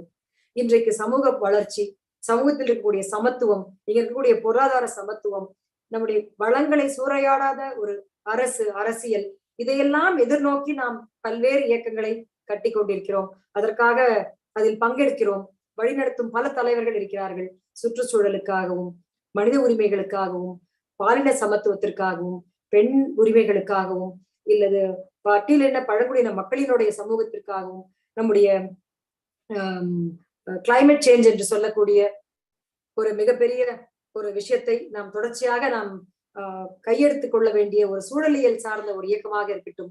இவர்கள் எல்லாமே இந்த சமூகம் சிறப்பானதாகவும் எல்லோருக்கும் இந்த வளங்கள் சமமாக பிரித்து கொடுக்க வேண்டும் என்பதை நோக்கி போக வேண்டும் என்று இருக்கும் பொழுது, நம்மை தொடர்ச்சியாக இருக்கக்கூடிய ஒரு ஓட்டு அரசியலுக்கான ஒரு அரசியல், இப்பொழுது இருக்கக்கூடிய சமூகத்தில் இருக்கக்கூடிய அரசியல், அதை சார்ந்த ஒரு சட்டங்கள், அதற்காக லஞ்சமும் ஊழலும் மலிவாகிவிட்ட இன்றைக்கு இருக்கக்கூடிய விஷயங்கள், இந்த சரக்குகளை செய்தியை கூட சரக்காகிற ஊடகங்கள், இப்படி எல்லாமே பணமும் பணமயமாகவும் மாறி இருக்கும் பொழுது நம்முடைய சுதந்திரத்தையும் முன்னேற்றத்தையும் சமத்துவத்தையும் சம வாய்ப்பையும் பற்றி போராட வேண்டியது மக்களுக்கு மட்டுமே இருக்கிற கடமையாக மாறிவிட்டிருக்கிறது.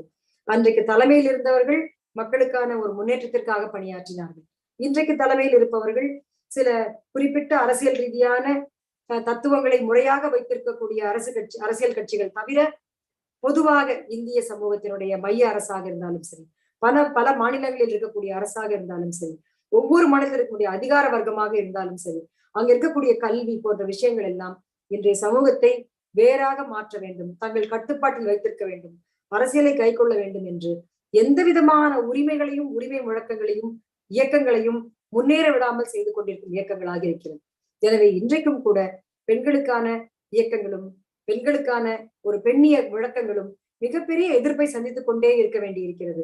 பெண்களுடைய உடையை பற்றி சொல்லாதீர்கள், ஆண்கள் சரியாக இருக்க வேண்டும், வன்முறைக்கு மாற்றாக உடைகளிலே பார்க்காதீர்கள், உடை குறைவாக இருந்தால் அங்குதான் வன்முறை நடக்கிறது என்கிற தவறான பொய் பிரச்சாரங்களை செய்யாதீர்கள் என்று மீண்டும் மீண்டும் பெண் இயக்கங்கள் சொல்லிக் கொண்டே இருக்கிறோம். ஏனென்றால் 3 வயது குழந்தைக்கும் கூட பாலியல் வன்முறை நடக்கிறது, 65 வயது மூதாட்டிக்கும் கூட நடக்கிறது. அப்பொழுது அவர்கள் உடை பிரச்சனை இல்லை, ஆணாதிக்கமும் வன்முறையை தாம் தப்பித்துக் கொண்டு வந்து விடலாம் என்கிற இந்த சட்டம் நீதியை பற்றிய எவ்விதமான நியாயமாக இருக்கிறது என்கிற ஒரு பயமும் அச்சமும் இல்லாமல் எல்லாமே தாங்கள் வெளிவந்து விடலாம் என்கிற ஒரு சிந்தனையோடு இருக்கக்கூடிய ஒரு சமூகமாக மாறி இருக்கிறது. ஆண்மை பெண்மை போன்ற கற்பிதங்கள் எல்லாம் எதிர்மறையாக பயன்படுத்தக்கூடிய ஒரு விஷயங்களை நாம் பார்க்கிறோம். பெண்மை என்றால் அவர்கள் கவர்ச்சி பொருள், பெண்மை என்றால் அவர்கள் அழகு, பெண்மை என்றால் நளினம் என்பதாக மட்டுமே சுருக்கிவிடும் ஒரு பார்வையை மீண்டும் மீண்டும் சரக்கு போல விற்று கொண்டே இருக்கிறார்கள். பெரியார் அவர்கள் மிக தெளிவாக சொல்வார்கள், ஆண்களும் பெண்களும் சமமான தகுதிகளை ஆற்றல்களை வைத்துக் கொண்டிருக்கிறார்கள். ஏனென்றால் நம் சமூகத்தில் ஒவ்வொருவரும், இங்கு கேட்டுக்கொண்டிருக்கும் ஒவ்வொருவருக்கும் தெரியும், அறிவாளியாக நல்ல ஆற்றலுடன் இருக்கக்கூடிய ஒரு வீரர்களாக, அதாவது எந்த விதத்துக்கும் அச்சப்படாதவர்களாக இருக்கக்கூடிய ஆண்களை உங்களுக்கு தெரியும். அதே போல அறிவாளிகளாகவும் ஆற்றல் மிக்க அச்சப்படாத இருக்கக்கூடிய பெண்களையும் உங்களுக்கு தெரியும். அதே நேரத்தில் முட்டாள்களாகவும் கோழைகளாகவும் யாருக்காகவும் எந்த நியாயத்தையும் பேசாத ஆண்களையும் உங்களுக்கு எல்லாம் தெரியும். முட்டாள்களாக கோழைகளாக யாருக்கும் இந்த நியாயத்தையும் சொல்லாத பெண்களையும் உங்களுக்கு தெரியும். எனவே பெரியார் சொல்லுவார், கடவுள்தான் படைத்தவர் என்று சொல்வீர்கள் என்றால் அந்த கடவுள் எவ்வளவு பாகுபாட்டுடன் ஆற்றல்கள் இல்லாமல் பெண்களையும் ஆற்றல்களுடன் ஆண்களையும் படைத்திருக்கிறார் என்று சொன்னால் அது மிகப்பெரிய முட்டாள்தான் என்று சொல்வார். நீங்கள் கடவுளை நம்புகிறீர்கள் என்றால் அவரே சமத்துவமாகத்தான் படைத்திருக்கிறார் என்பதை கூட தெரியாமல் இருக்கிறீர்கள் என்று அவர்களை பார்த்து சொல்லும் பொழுது, இந்த ஆண்களும் பெண்களும் சமமாக நாம் உயிர் பெற்றிருந்தாலும் கூட இன்னும் பல்வேறு விதங்களில் இங்கு மருத்துவர் சரோஜா அவர்களுக்கு தெரியும் எப்படி பெண்களாக இருப்பவர்களுக்கு பல அதிகமான ஆற்றல்கள் இருக்கிறது. மூளையில் எப்படி அவர்களுக்கு இடது பக்கமும் வலது பக்கமும் மிக அதிகமான கனெக்ஷன்ஸ் இருப்பதால் அவர்கள் ஒரு இலக்கியம், நுண்கலை, திறன், மொழி ஆற்றல் போன்ற விஷயங்கள் எல்லாம் சிறப்பானவர்களாக இருக்கிறார்கள். அறிவியல் பூர்வமாகவே பெண்களும் பெண்ணினமும் உயர்வானதாக இருக்கிறது என்பது விஞ்ஞான உலகத்துக்கு தெரிந்த விஷயம். அப்படி கூட இல்லாமல் இருக்கக்கூடிய சமத்துவத்தையும் சம வாய்ப்பையும் நாம் பெற வேண்டும் என்பதும் அதை அளிப்பதற்கான ஒரு பணியில் ஆண்களும் நம்மை இணைத்துக் கொள்ள வேண்டும் என்பதுதான் முக்கியம். நான் ஏற்கனவே சொல்லிவிட்டேன், இந்தியாவில் குறிப்பாக தமிழ்நாட்டில் மிகப்பெரிய பெண்ணியவாதிகள், சிறப்பான பெண்ணியல்வாதிகள் என்றால் அவர்கள் ஆண்களை துவங்கி ஆரம்பிக்கிறது. நாம் எல்லாருமே பெண்ணியவாதிகளாக இருக்க முடியும். அதற்கான சிறு சிறு விஷயங்களை நாளை நாம் எப்படி இருக்க வேண்டும் என்பதை பற்றி கூறி நான் ஒரு 5 நிமிடத்தில் முடித்து விடுகிறேன். ஆனந்தி மன்னிக்க வேண்டும், நான் கொஞ்சம் நேரத்தை அதிகமா எடுத்து நினைக்கிறேன். 5 நிமிடத்தில் முடித்துக் கொள்ள. இல்ல மேடம், பேசுங்க. சரி, அப்ப இன்றைக்கு நாம் இப்படி இருக்கும் பொழுது நாளைக்கு நாம் எப்படி பார்க்கணும்னு சொன்னா, இந்த திருமணம் அப்படிங்கிற விஷயம் மிகப்பெரிய ஒரு நிறுவனமாக பெண்களுக்கு வாய்ப்பு தராம இருக்குன்னு ஏற்கனவே சொன்னோம். அப்ப நாம் நம்முடைய வீட்டு குழந்தைகளுக்கு பெண் குழந்தை எனக்கு வளர்ந்துகிட்டே இருக்கா, அவளுக்கு நான் ஒரு நகையெல்லாம் சேர்த்து வச்சுட்டேன், அவளுக்கு வேண்டிய திருமணத்திற்கான வெள்ளி பாத்திரங்கள் சேர்த்து வச்சுட்டேன், அவளுக்கான பட்டு உடைகளுக்கான பணத்தை சேர்த்து வச்சுட்டேன் அப்படின்னு நாம் ஒருபோதும் சொல்லக்கூடாது. ஏனென்றால் நாம் ஆண்களை பார்த்து, என் பையன் வளர்ந்துகிட்டே இருக்கான், 16 வயசு ஆயிடுச்சு, அவனுக்கு ஒரு 40-50 சவரன் சேர்த்து வச்சாதான் நல்ல வாழ்க்கை கிடைக்கும், அந்த பையனை நான் கரை சேர்த்தி விட்டுறேன், அவனுக்கு ஒரு 2 கிலோ வெள்ளி வாங்கி வச்சுட்டேன் அப்படின்னு நாம சொல்றது இல்லை. நம் வீட்டு குழந்தைகள் தான். ஏன் அப்படி சொல்றது இல்லைன்னா, நமக்கு தெரியும் இந்த நகையும் இந்த புடவையும் வெள்ளி பாத்திரங்களும் அந்த ஆண் குழந்தைக்கு வாழ்க்கையை தீர்மானிக்காது, ஆனால் பெண் குழந்தைக்கு தீர்மானிக்கும் நாம் நம்புறோம். ஏன் அப்படின்னு சொன்னா, நம்முடைய பார்வையும் நம்முடைய சிந்தனையும் ஏற்கனவே சொன்னது போல அறிவுக்கும் கேள்வி கேட்பதற்கும் இல்லாமல், நாம் நம்முடைய ஒரு சரியான சிந்தனைக்கு போகாமல் சமூகத்தினுடைய கட்டுப்பாட்டுக்குள், கண்டிஷனிங் ஆஃப் சொசைட்டி என்று சொல்லக்கூடிய அந்த சிந்தனையில இருக்கிறோம். அப்ப ஆண் குழந்தைக்கு ஒரு 100 பவுன் சேர்த்து வச்சுட்டா, அவனுக்கு நல்ல பொண்டாட்டியா பார்த்து கல்யாணம் பண்ணி வச்சுட்டா அவனுடைய வாழ்க்கை சிறப்பாகும் ஏன் சொல்ல மாட்டேங்கிறோம்னா, நமக்கு தெரியும் அவனுடைய படிப்பு, அவன் ஆற்றல், அவனுடைய சம்பாத்தியம், அவன் சமூகத்தில் மற்றவர்களுடன் வைத்துக் கொண்டிருக்கக்கூடிய நல் உறவு, அதுதான் நல்வாழ்க்கையை அமைத்துக் கொடுக்கும் என்று நாம் நம்புகிறோம். இதே விஷயம் அதே அப்பா அம்மாவிற்கு ஏன் பெண்களுக்கு மாறாக இருக்கிறது என்றால், பெண்களை பொறுத்த வரைக்கும் இன்றைக்கும் நாம் 300-400 ஆண்டுகளுக்கு பின்னால் இருக்கிறோம். ஒரு பெண் பிறந்து வளர்ந்து எவ்வளவு பெரிய பதவிக்கு போனாலும் நல்ல புருஷனாக கிடைக்கணும், நல்ல வாழ்க்கை அமையணும், அவளை நல்ல ஒருத்தனை கட்டி வச்சுட்டேன்னா என் கண்ணை மூடிடுவேன் என்று சொல்லக்கூடிய தாத்தா பாட்டிகளினுடைய வார்த்தைகள் தான் வேறு தவிர, இன்றைக்கு இருக்கக்கூடிய அப்பா அம்மாக்களும் அப்படிப்பட்ட அச்சங்களில் இருக்கிறோம். நாம் என்றைக்கு நம் வீட்டு பெண் குழந்தைகளுக்கு நான் நகை சேர்க்க மாட்டேன், ஒரு செயின், ஒரு கம்மல், ஒன்று வளையலோ அல்லது ஒரு பிரேஸ்லெட்டோ 2-3 கூட பரவாயில்லை என்று நாம் நகைகளை சேர்த்து வைக்காத ஒரு பெற்றோராக சிந்திக்கிறோமோ, அன்றைக்குத்தான் நாம் சமத்துவ உரிமை பற்றி சிந்திக்கிறோம்னு நமக்கு தெரியும். ஏனென்றால் அவையெல்லாம் நல்வாழ்க்கையை கொடுப்பதாக இருந்தால் ஒவ்வொரு ஆணும் தனக்கென்று 100 அல்லது 200 பவுன் நகைகளை வாங்கி வைத்துக் கொள்வதுதான் வாழ்க்கையின் லட்சியம் என்று இருந்து கொண்டிருப்பார். எந்த ஆணும் அப்படி இருப்பதில்லை. அப்ப இந்த திருமண சந்தையில் பெண்ணை விற்க வேண்டும், பெண்ணை கொடுக்க வேண்டும், பெண்ணுக்கு நல்வாழ்க்கை அமைய வேண்டும் நாம் ஏன் நினைக்கிறோம்னு சொன்னா, அந்த பெண்ணுக்கு நல்ல ஆண் கிடைத்தால்தான் அவள் நல்ல துணையுடன் இருப்பாள் என்று நாம் நினைக்கிறோம். ஆண்களுக்கும் நினைக்கிறோம். ஆனா ஆண்களுக்கு நல்ல வாழ்க்கை அமையும், நல்ல மனைவி கிடைக்கணும்னு இருக்கும் பொழுது அது ஒரு எதிர்பார்ப்பு, அது ஒரு விருப்பம். ஆனால் பெண்கள் என்று நினைக்கும் போது அச்சம், ஒரு பயம் வருது. அந்த பயத்துடன் தான் இந்த பெற்றோர்கள் இதெல்லாம் செய்யறாங்க. அதனால்தான் பெண் பிள்ளைகளை மட்டும் பெற்றோர்களை பார்த்து கொஞ்சம் பாவம், அவருக்கு 2 பெண், ரொம்ப பாவம், ஒரே பொண்ணை வச்சிருக்காரு என்பது போன்ற ஒரு மனசிற்குள் அந்த ஒரு கருத்து நமக்கு இழையோடுவதற்கு காரணம் நாம் ஆண்மைய சிந்தனையாளர்களாக இருக்கிறோம், ஆணாதிக்க சமூகத்தினுடைய எச்சங்களாக இருக்கிறோம் என்பதை புரிந்து கொள்ள வேண்டும். அப்ப நம்ம எவ்வளவுதான் முற்போக்கான கருத்துக்களையும் பெரியாரிய கருத்துக்களையும் தமிழ் சமூகத்தில் இருக்கக்கூடிய பெரிய முன்னேற்றமான விஷயங்களையும் மொழியையும் நாம் நேசிக்கிறோமோ, அந்த நேரத்தில் இந்த மாற்று கருத்துக்களை, எதிர்கருத்துக்களை, சமத்துவ கருத்துக்களை, பெண்களுக்கும் ஆண்களுக்கும் சமத்துவமான உரிமைகளும் வாய்ப்புகளும் தரப்பட வேண்டும் என்ற கருத்துக்களில் இருந்து கொஞ்சம் கீழே நிற்கிறோம் என்பதை நாம் உணர்ந்து கொள்ள வேண்டும். எங்க வைஃப் ரொம்ப நல்லா சமைப்பாங்க, எங்க வீட்டுக்கு சாப்பிட வாங்க அப்படின்னு சொல்லக்கூடிய ஆண்கள் மிக நல்லவர்கள். ஏனென்றால் அவர்களுக்கு விருந்தோம்பல் இருக்கிறது. அப்படி வரக்கூடிய அந்த 4-5 விருந்தினர்களுக்கு இவர் எத்தனை மணி நேரம் வேலை செய்வார், அந்த அம்மா எத்தனை மணி நேரம் வேலை செய்வாங்கன்னு பார்க்கும் பொழுது அந்த நாள் நம்முடைய மனைவிக்கு சரியா, அவர் நல்லவர், எல்லாருக்கும் அன்பானவர், ஆனால் அந்த நாள் இந்த மனைவிக்கு சரியான நாள் தானா என்று கேட்கக்கூடிய ஒரு சிந்தனை வராமல் இருப்பதுதான் பெண்ணிய சிந்தனை இல்லாத ஒரு நிலை என்று நான் சொல்வேன்.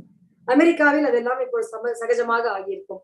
உங்கள் மனைவியை கேட்காமல் நீங்கள் யாரையும் வீட்டிற்கு அழைக்க முடியாது. தமிழ்நாட்டில் இன்னும் அப்படியெல்லாம் இல்லை. அவர்கள் எப்பொழுது வருகிறார்களோ அப்பொழுதுதான் விருந்தோம்பல். அந்த அம்மா வேலைக்கு போயிட்டு வரலாம், அவர்கள் கல்லூரியில் படித்துக் கொண்டிருக்கலாம், எதுவாக இருந்தாலும் நீங்கள்லாம் எங்க வீட்டுக்கு வாங்க, 10 பேர் இருந்தாலும் நாங்க என் மனைவி அழகா சமைச்சிருவானும் போது அந்த சமையலுக்கு தாங்கள் உதவி செய்யாமல் இருக்கிறோம் என்பதை பற்றி எந்த விதமான ஒரு கவலையும் இல்லாமல் இருப்பதுதான் நாம் பெண்ணிய சிந்தனை இல்லாமல் இருக்கிறோம் என்று பொருள்.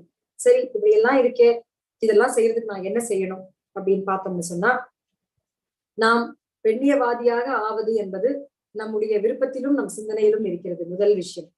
2வது விஷயம், எல்லா சம உரிமையும் எல்லா சம வாய்ப்பையும் 2 பாலினத்திற்கும் வழங்குவதுதான் பெண்ணியம் என்கிற விஷயத்தை நாம் புரிந்து கொள்ள வேண்டும். அதை நாம் சொல்வதில் தயக்கம் கொள்ளக்கூடாது. 3வது, பெண்ணியம் என்பது பெண்ணினுடைய அனுபவங்களையும் அவர்கள் அறிவையும் அவர்களுடைய அடையாளத்தையும் மதிப்பதில் அடங்கி இருக்கிறது. ஊரில் இருக்கக்கூடிய நம்முடைய கிராமத்தில் இருக்க பாட்டி எல்லாம் இன்னைக்கு போய் பார்க்க போனோம்னா, நான் என்னத்தை கண்டேன் வாழ்க்கையில, எல்லாமே செஞ்சேன், வேலையெல்லாம் செஞ்சேன், உங்க தாத்தா என்ன சும்மாவா இருப்பாரு, அப்படித்தான் இப்படி பண்ணுவார் அப்படி பண்ணுவார், கிழவி போற காலத்துல இது என்ன பழைய கதையெல்லாம் பேசுற, அப்ப நீ இவ்வளவு சண்டை போட்டிருப்பேன் என்று சொல்வது போல் இல்லாமல் அந்த பெண்ணின் அனுபவத்தை, அந்த பெண்ணின் உணர்வுகளை அமர்ந்து கேட்பது என்பது நாம் அவர்களுக்கு செய்யக்கூடிய ஒரு மிக முக்கியமான ஒரு மரியாதை. மற்றவர்களின் அனுபவங்களை தெரிந்து கொண்டால்தான் அவர்களுடைய பிரச்சனைகளை நாம் புரிந்து கொள்ள முடியும். பிரச்சனைகளை தெரிந்து கொண்டால்தான் தீர்வுகளை நோக்கி நாம் போக முடியும். ஒரு பெண் அவர்கள் அனுபவங்களை சொல்கிறார்கள் என்றால் அதை நாம் செவிமடுப்பது என்பது மிக முக்கியமானது. சாதாரணமாகவே நீங்க பாத்தீங்கன்னு சொன்னா ஒரு விஷயத்த சொல்லுவாங்க, உங்களுடைய மனைவியோ உங்க வீட்டில் இருக்கும் பெண்ணோ எனக்கு தலைவலிக்குது என்று அவர்கள் உங்களுடன் பேசாமல் இருந்தார்கள் என்றால், நீங்கள் காரணம் கேட்டீர்கள் என்றால், எனக்கு தலைவலிக்குது, எனக்கு பேச பிடிக்கல என்று சொல்றார்கள் என்றால், சரி தலைவலினா நீ 2 மணி நேரம் நீ சும்மா இரு, நான் பாட்டுக்கு டிவி பாக்குறேன் என்று சொல்வது நாம் அவர்களை புரிந்து கொள்ளாமல் இருப்பதற்கு காரணம். தலைவலி என்றால் அவர் மாத்திரை சாப்பிட தெரிந்த பெண், ஆனால் ஏதோ இங்கு சரியில்லை, இந்த சூழல் சரியில்லை, என்னால் இந்த சூழலில் ஒத்துப்போக முடியவில்லை என்பதுதான் தலைவலி. மாத்திரை வேண்டாம் ஆனால் தலைவலிக்கிறது, என்னை விட்டுவிடுங்கள் என்றால் அது பிரச்சனை என்று பொருள்.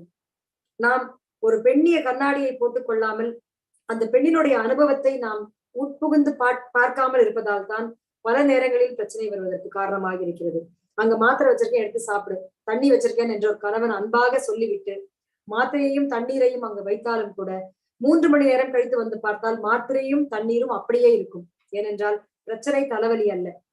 அப்படி என்றால் அவர்களுக்கு செவிசாய்ப்பதும் அவர்களுடைய பிரச்சனைகளையும் அவர்கள் சொல்லாமல் பேசலாமா இல்லையா என்று பேசா பொருளாக பல்வேறு விஷயங்கள் இருப்பதை பற்றி அவர்கள் வருத்தப்படுகிறார்கள் என்றால் அதற்கான செவிகளை பூர்த்தீட்டி வைத்துக் கொண்டு அவர்களை கேட்பது என்பது பெண்ணிய சிந்தனையினுடைய முக்கியமான ஒரு பணி. அதையும் நாம் கை கொள்ள வேண்டும். மனித உரிமைகள் அனைவருக்கும் பொதுவானதாக இருப்பதில்லை, சம வாய்ப்பு அனைவருக்கும் கிடைப்பதில்லை அப்படிங்கிறத நம்ம உணரணும். நீங்கள் அமெரிக்காவில் இருக்கீங்கன்னு சொன்னா அமெரிக்கன் பிளாக்ஸ் என்று சொல்லக்கூடிய அங்க இருக்கக்கூடிய கருப்பர் இனத்தவர்களுக்கும் வெள்ளை இனத்தவர்களுக்கும் சமமான வாய்ப்புகள் இல்லை, சம மனித உரிமைகள் இல்லை. அங்கு கூட பார்த்தீர்கள் என்றால் ஒரு டெத் பெனால்டி என்ற கூடிய மரண தண்டனை விதிக்கப்படும் பொழுது அதே போன்ற குற்றங்களை செய்த வெள்ளை இனத்தவர்களுக்கு 26% குறைவாகவே தான் இவர்களுக்கு அதிகமாகத்தான் அந்த தண்டனை வழங்கப்படுகிறது. எனவே சமூகத்தை பார்க்கும் பொழுது உற்று நோக்குகிற ஒரு கலாச்சாரம் நமக்கு வேண்டி இருக்கிறது. இந்த பிரச்சனைக்கு இவர் பெண்ணாக இருப்பதால் காரணம் இருக்கிறதா, இந்த பிரச்சனைக்கு நான் ஆணாக இருப்பதால் தான் சலுகை கிடைக்கிறதா என்று நாம் ஒரு சுய பரிசோதனையை அடிக்கடி மேற்கொள்ள வேண்டிய அவசியம் நமக்கெல்லாம் இருக்கிறது. நம் வீட்டு பெண் குழந்தையை பார்த்து என்ன வேலை செஞ்சிருக்க, ஒண்ணுமே உனக்கு புரியல, என்ன வேலை செய்யற உனக்கு ஒண்ணும் புரியல என்று சொல்லும் பொழுது அந்த பெண் தான் அங்க செய்ய வேண்டும் என்கிற எதிர்பார்ப்பு நம்மிடம் இருக்கிறதா? நம் பையனை கூப்பிட்டு எனக்கு உடனே ஒரு காஃபி கொண்டு வா என்று சொல்கிறோமா என்று சுய பரிசோதனை செய்து கொள்ள வேண்டிய அவசியம் நமக்கு இருக்கிறது. நீங்கள் ஆணாக இருந்தால் இதை கேட்பவர்கள் பெண்ணியவாதம், பெண்ணியக்கங்கள் அதெல்லாம் என்ன என்று அதனுடைய வரலாற்றை தெரிந்து கொள்வதற்கு நம்முடைய வலைதளத்திலே சில முயற்சிகளை நாம் செய்ய வேண்டும். அந்த வரலாற்று பதிவுகளை நாம் படிக்க வேண்டும். பெண்களாக இருப்போமானால் நம்முடைய பெண் இயக்கங்கள் என்னெல்லாம் செய்தன, எங்கிருந்து நாம் இப்படி வளர்ந்திருக்கிறோம், இப்படி நாம் கல்வியை பெறுவதற்கும் ஆற்றலை பெறுவதற்கும் ஒரு பணி செய்வதற்கும் சம்பாதிப்பதற்கும் நமக்கு இந்த சமூகம் எவ்வளவு பெரிய போராட்டங்களுக்கு அப்புறம்தான் பெண்ணுக்கு நமக்கு இவ்வளவு உரிமைகளை கொடுத்திருக்கிறது என்பதை நாம் கூர்ந்து நோக்கி பார்க்க வேண்டிய பெண்களாக இருக்கிறோம். இது தவிர சிறந்த பெண்ணியவாதிகளாக இருக்க வேண்டும் என்றால் பெண்களின் அடிமைத்தனமான நிலை குறித்து நாம் கேள்விகளை எழுப்ப வேண்டிய அவசியம் இருக்கிறது. திருமணத்தில் இரு வீட்டாரும் சமமாக பங்கு கொள்ளவில்லை என்றால் அதில் அடிமைத்தனம் இருக்கிறது என்பதை உணர்ந்தவர்களாக இருக்க வேண்டும். அந்த விஷயங்களை கேள்வி கேட்க துவங்க வேண்டும் என்பது ஒரு பெண் முடிவாக, ஒரு பெண்ணியவாதியாக இருப்பதற்கு நாம் முன்முடிவுகளுடன் ஒரு விமனை ஜட்ஜ் பண்ணக்கூடாது.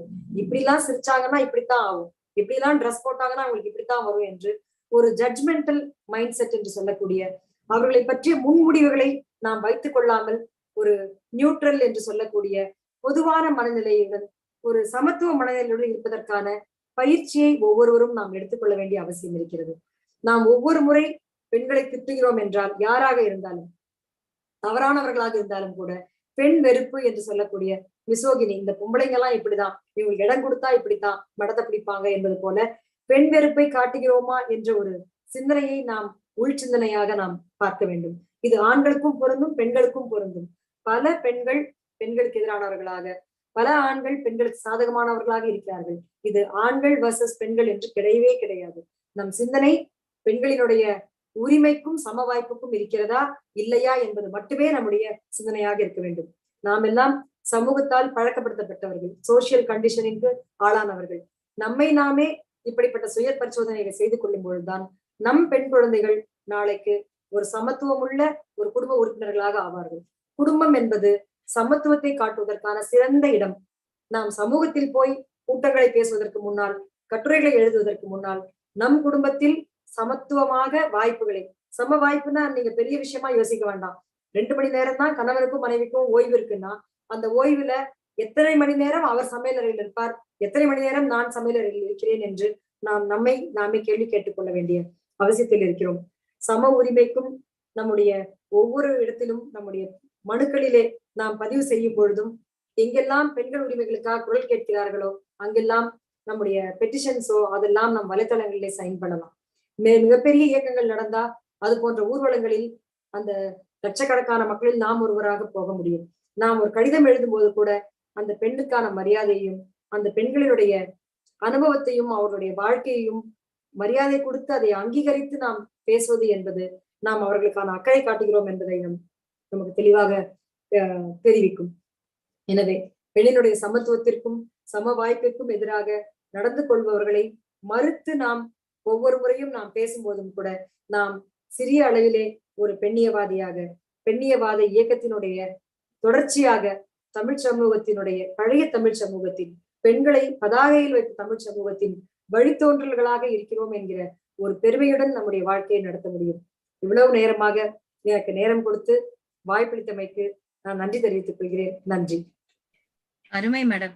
நீங்க பேசினா அப்படியே சுவைப்பட சொல்லிட்டே இருக்கும் பொழுது ஆமா இல்லன்னு கேட்டுட்டு நாங்களே நேரத்தை மறந்துட்டோம். நீங்களா இடையில வந்து சொல்லும் பொழுதுதான் ஓ இவ்வளவு நேரம் பேசிட்டாங்களா ஏற்கனவே அப்படின்னு எங்களுக்கு ஒரு எண்ணமே வந்தது. அவ்வளவு சிறப்பு. ஆரம்பமே அமர்க்களம் அப்படிங்கிற மாதிரி கண்ணகிக்கெல்லாம் நாங்க ஜூனியர்ஸ் அப்படின்னு ஆரம்பிச்சீங்க.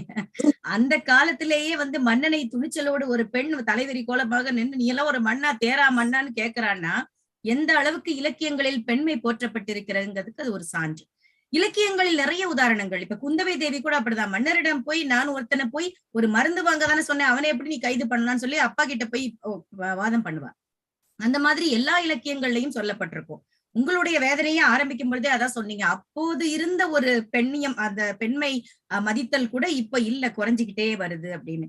எனக்கு ஒரு திரைப்பட பாடல் தான் ஞாபகம் வருது. நேற்று போல் இன்று இல்லை, இன்று போல் நாளை இல்லைன்னு. அது மாதிரி உங்க உரையில இருந்து நான் அதுதான் நினைச்சுக்கிட்டே வந்தேன். அதாவது ஒரு விளம்பரமாக இருக்கட்டும், ஒரு தொலைக்காட்சியில கூட எல்லா பெண்களுமே ஒரு கரண்டியும் கைமா தான் நிப்பாங்க. எல்லா இதுலயும் ஒரு சாப்பாடு தயாரிப்பவர்களாக, பரிமாறுபவர்களாக, ஒரு தேநீர் தயாரிக்கும் பெண்ணாகத்தான் காட்டுவாங்க. எந்த ஒரு விளம்பரத்திலையும் ஒரு ஆண்மகன் வந்து சமையலறையில நின்று ஒரு விளம்பரத்துக்கு போஸ் கொடுத்ததா சரித்திரமே இல்ல. அது எல்லாத்தையும் ரொம்ப அழகா சொல்லிட்டே வந்தீங்க. அடுத்ததாக சாவித்ரி பூலே, அம்பேத்கர், எத்தனை என்னுடைய வாழ்க்கையிலே வந்து நான் வந்து பெண் ஏன் அடிமையானால்னு பெரியாருடைய புத்தகத்தை படித்த பிறகுதான் எனக்கு ஒரு கண் திறப்புன்னு நான் சொல்லுவேன். அப்படி எனக்குள்ள பல கேள்விகள், தேடல்களுக்கு எல்லாம் நிறைய விடையாக அமைந்தது அந்த புத்தகம். அந்த விதத்துல இன்னைக்கு உங்களுடைய பொழிவு ரொம்ப சிறப்பு. ஒரு பெண் வந்து தன்னுடைய வாழ்க்கையை வந்து ஒரு குட்டி வட்டத்துக்குள்ள வச்சுக்குவா. அதுதான் பெண் ஏன் அடிமையான்னு சொல்லியிருப்பாரு. அந்த கல்யாண திருமண சங்கிலி, அந்த கட்டு அப்படின்னு சொல்லிட்டு, பெண்ணா பிறந்தா ஒரு தாய்க்கு வந்து மகளா இருப்பாங்க, ஒருத்தனுக்கு தாரமா இருப்பாங்க, திரும்ப அதே வட்டத்துக்குள்ளேயே சுத்திட்டு வருவாங்க. அதை தாண்டி சிந்திக்க கூட மாட்டார்கள். அதை பற்றி தான் மீண்டும் மீண்டும் பெரியார் அவர்கள் சொல்லியிருப்பார்கள். உங்ககிட்ட நான் ஒரே ஒரு கேள்வியை மட்டும் வச்சுட்டு நான் இங்க இருக்க பெரியவங்க கிட்ட எல்லாம் கருத்துக்கு போறேன். நீங்க சொன்னீங்க இல்லையா, அழகா இவ்வளவு நேரம் விளக்கம் சொல்லிட்டு வந்தீங்க. என்ன, நான் வந்து ஒரே கேள்வி, அன்று இருந்த அந்த உரிமை கூட இன்று பறிக்கப்பட்டதற்கு முக்கிய காரணம்னு சொன்னா நீங்க எதை சொல்லுவீங்க? ஒரே ஒரு காரணம் இதுதான் அப்படின்னு சொல்லி ஒரு ஒரு எடுத்த உடனே கேட்டா என்ன சொல்லுவீங்க? மேடம், நீங்க அன்மியூட் பண்ணிக்கணும். அப்படி ஒரு காரணம்னு கேட்டோம்னு சொன்னா, இந்த சமூகத்தினுடைய மதமும் மதம் சார்ந்த கருத்துக்களும் தான் இதை மிகப்பெரிய பின்னுக்கு தள்ளிய ஒரு விஷயமாக நான் பார்க்கிறேன். அதற்கு முன்னாடி இந்த சமூகத்தில் மதம் வந்து மிகப்பெரிய ஒரு பங்காற்றல. இன்னும் சொல்ல போனால் தமிழ் சமூகத்திற்கு இதுதான் மதம் என்றெல்லாம் இருக்கவில்லை என்பது என்னுடைய கருத்து. அதனால எப்பொழுது மதமும் மதம் சார்ந்த கருத்துக்களும் அந்த நிறுவனங்களும் வந்ததோ அது பெண்ணுடைய வீழ்ச்சிக்கு மிகப்பெரிய ஒரு காரணி என்று நான் சொல்வேன். அருமை மேடம், அருமை. ரொம்ப ரொம்ப மகிழ்ச்சி. ரொம்ப ரொம்ப ஒரு பெருமிதம். இன்னைக்கு வந்து நம்ம இனம் அப்படிங்கிற மாதிரி பெண்களுக்கெல்லாம் பெருமை சேர்க்கும் விதமாக தங்கள் உரை அமைந்தது. மட்டற்ற மகிழ்ச்சி. வாழ்த்துக்கள், பணிவான வாழ்த்துக்களை தெரிவித்துக் கொள்கிறேன்.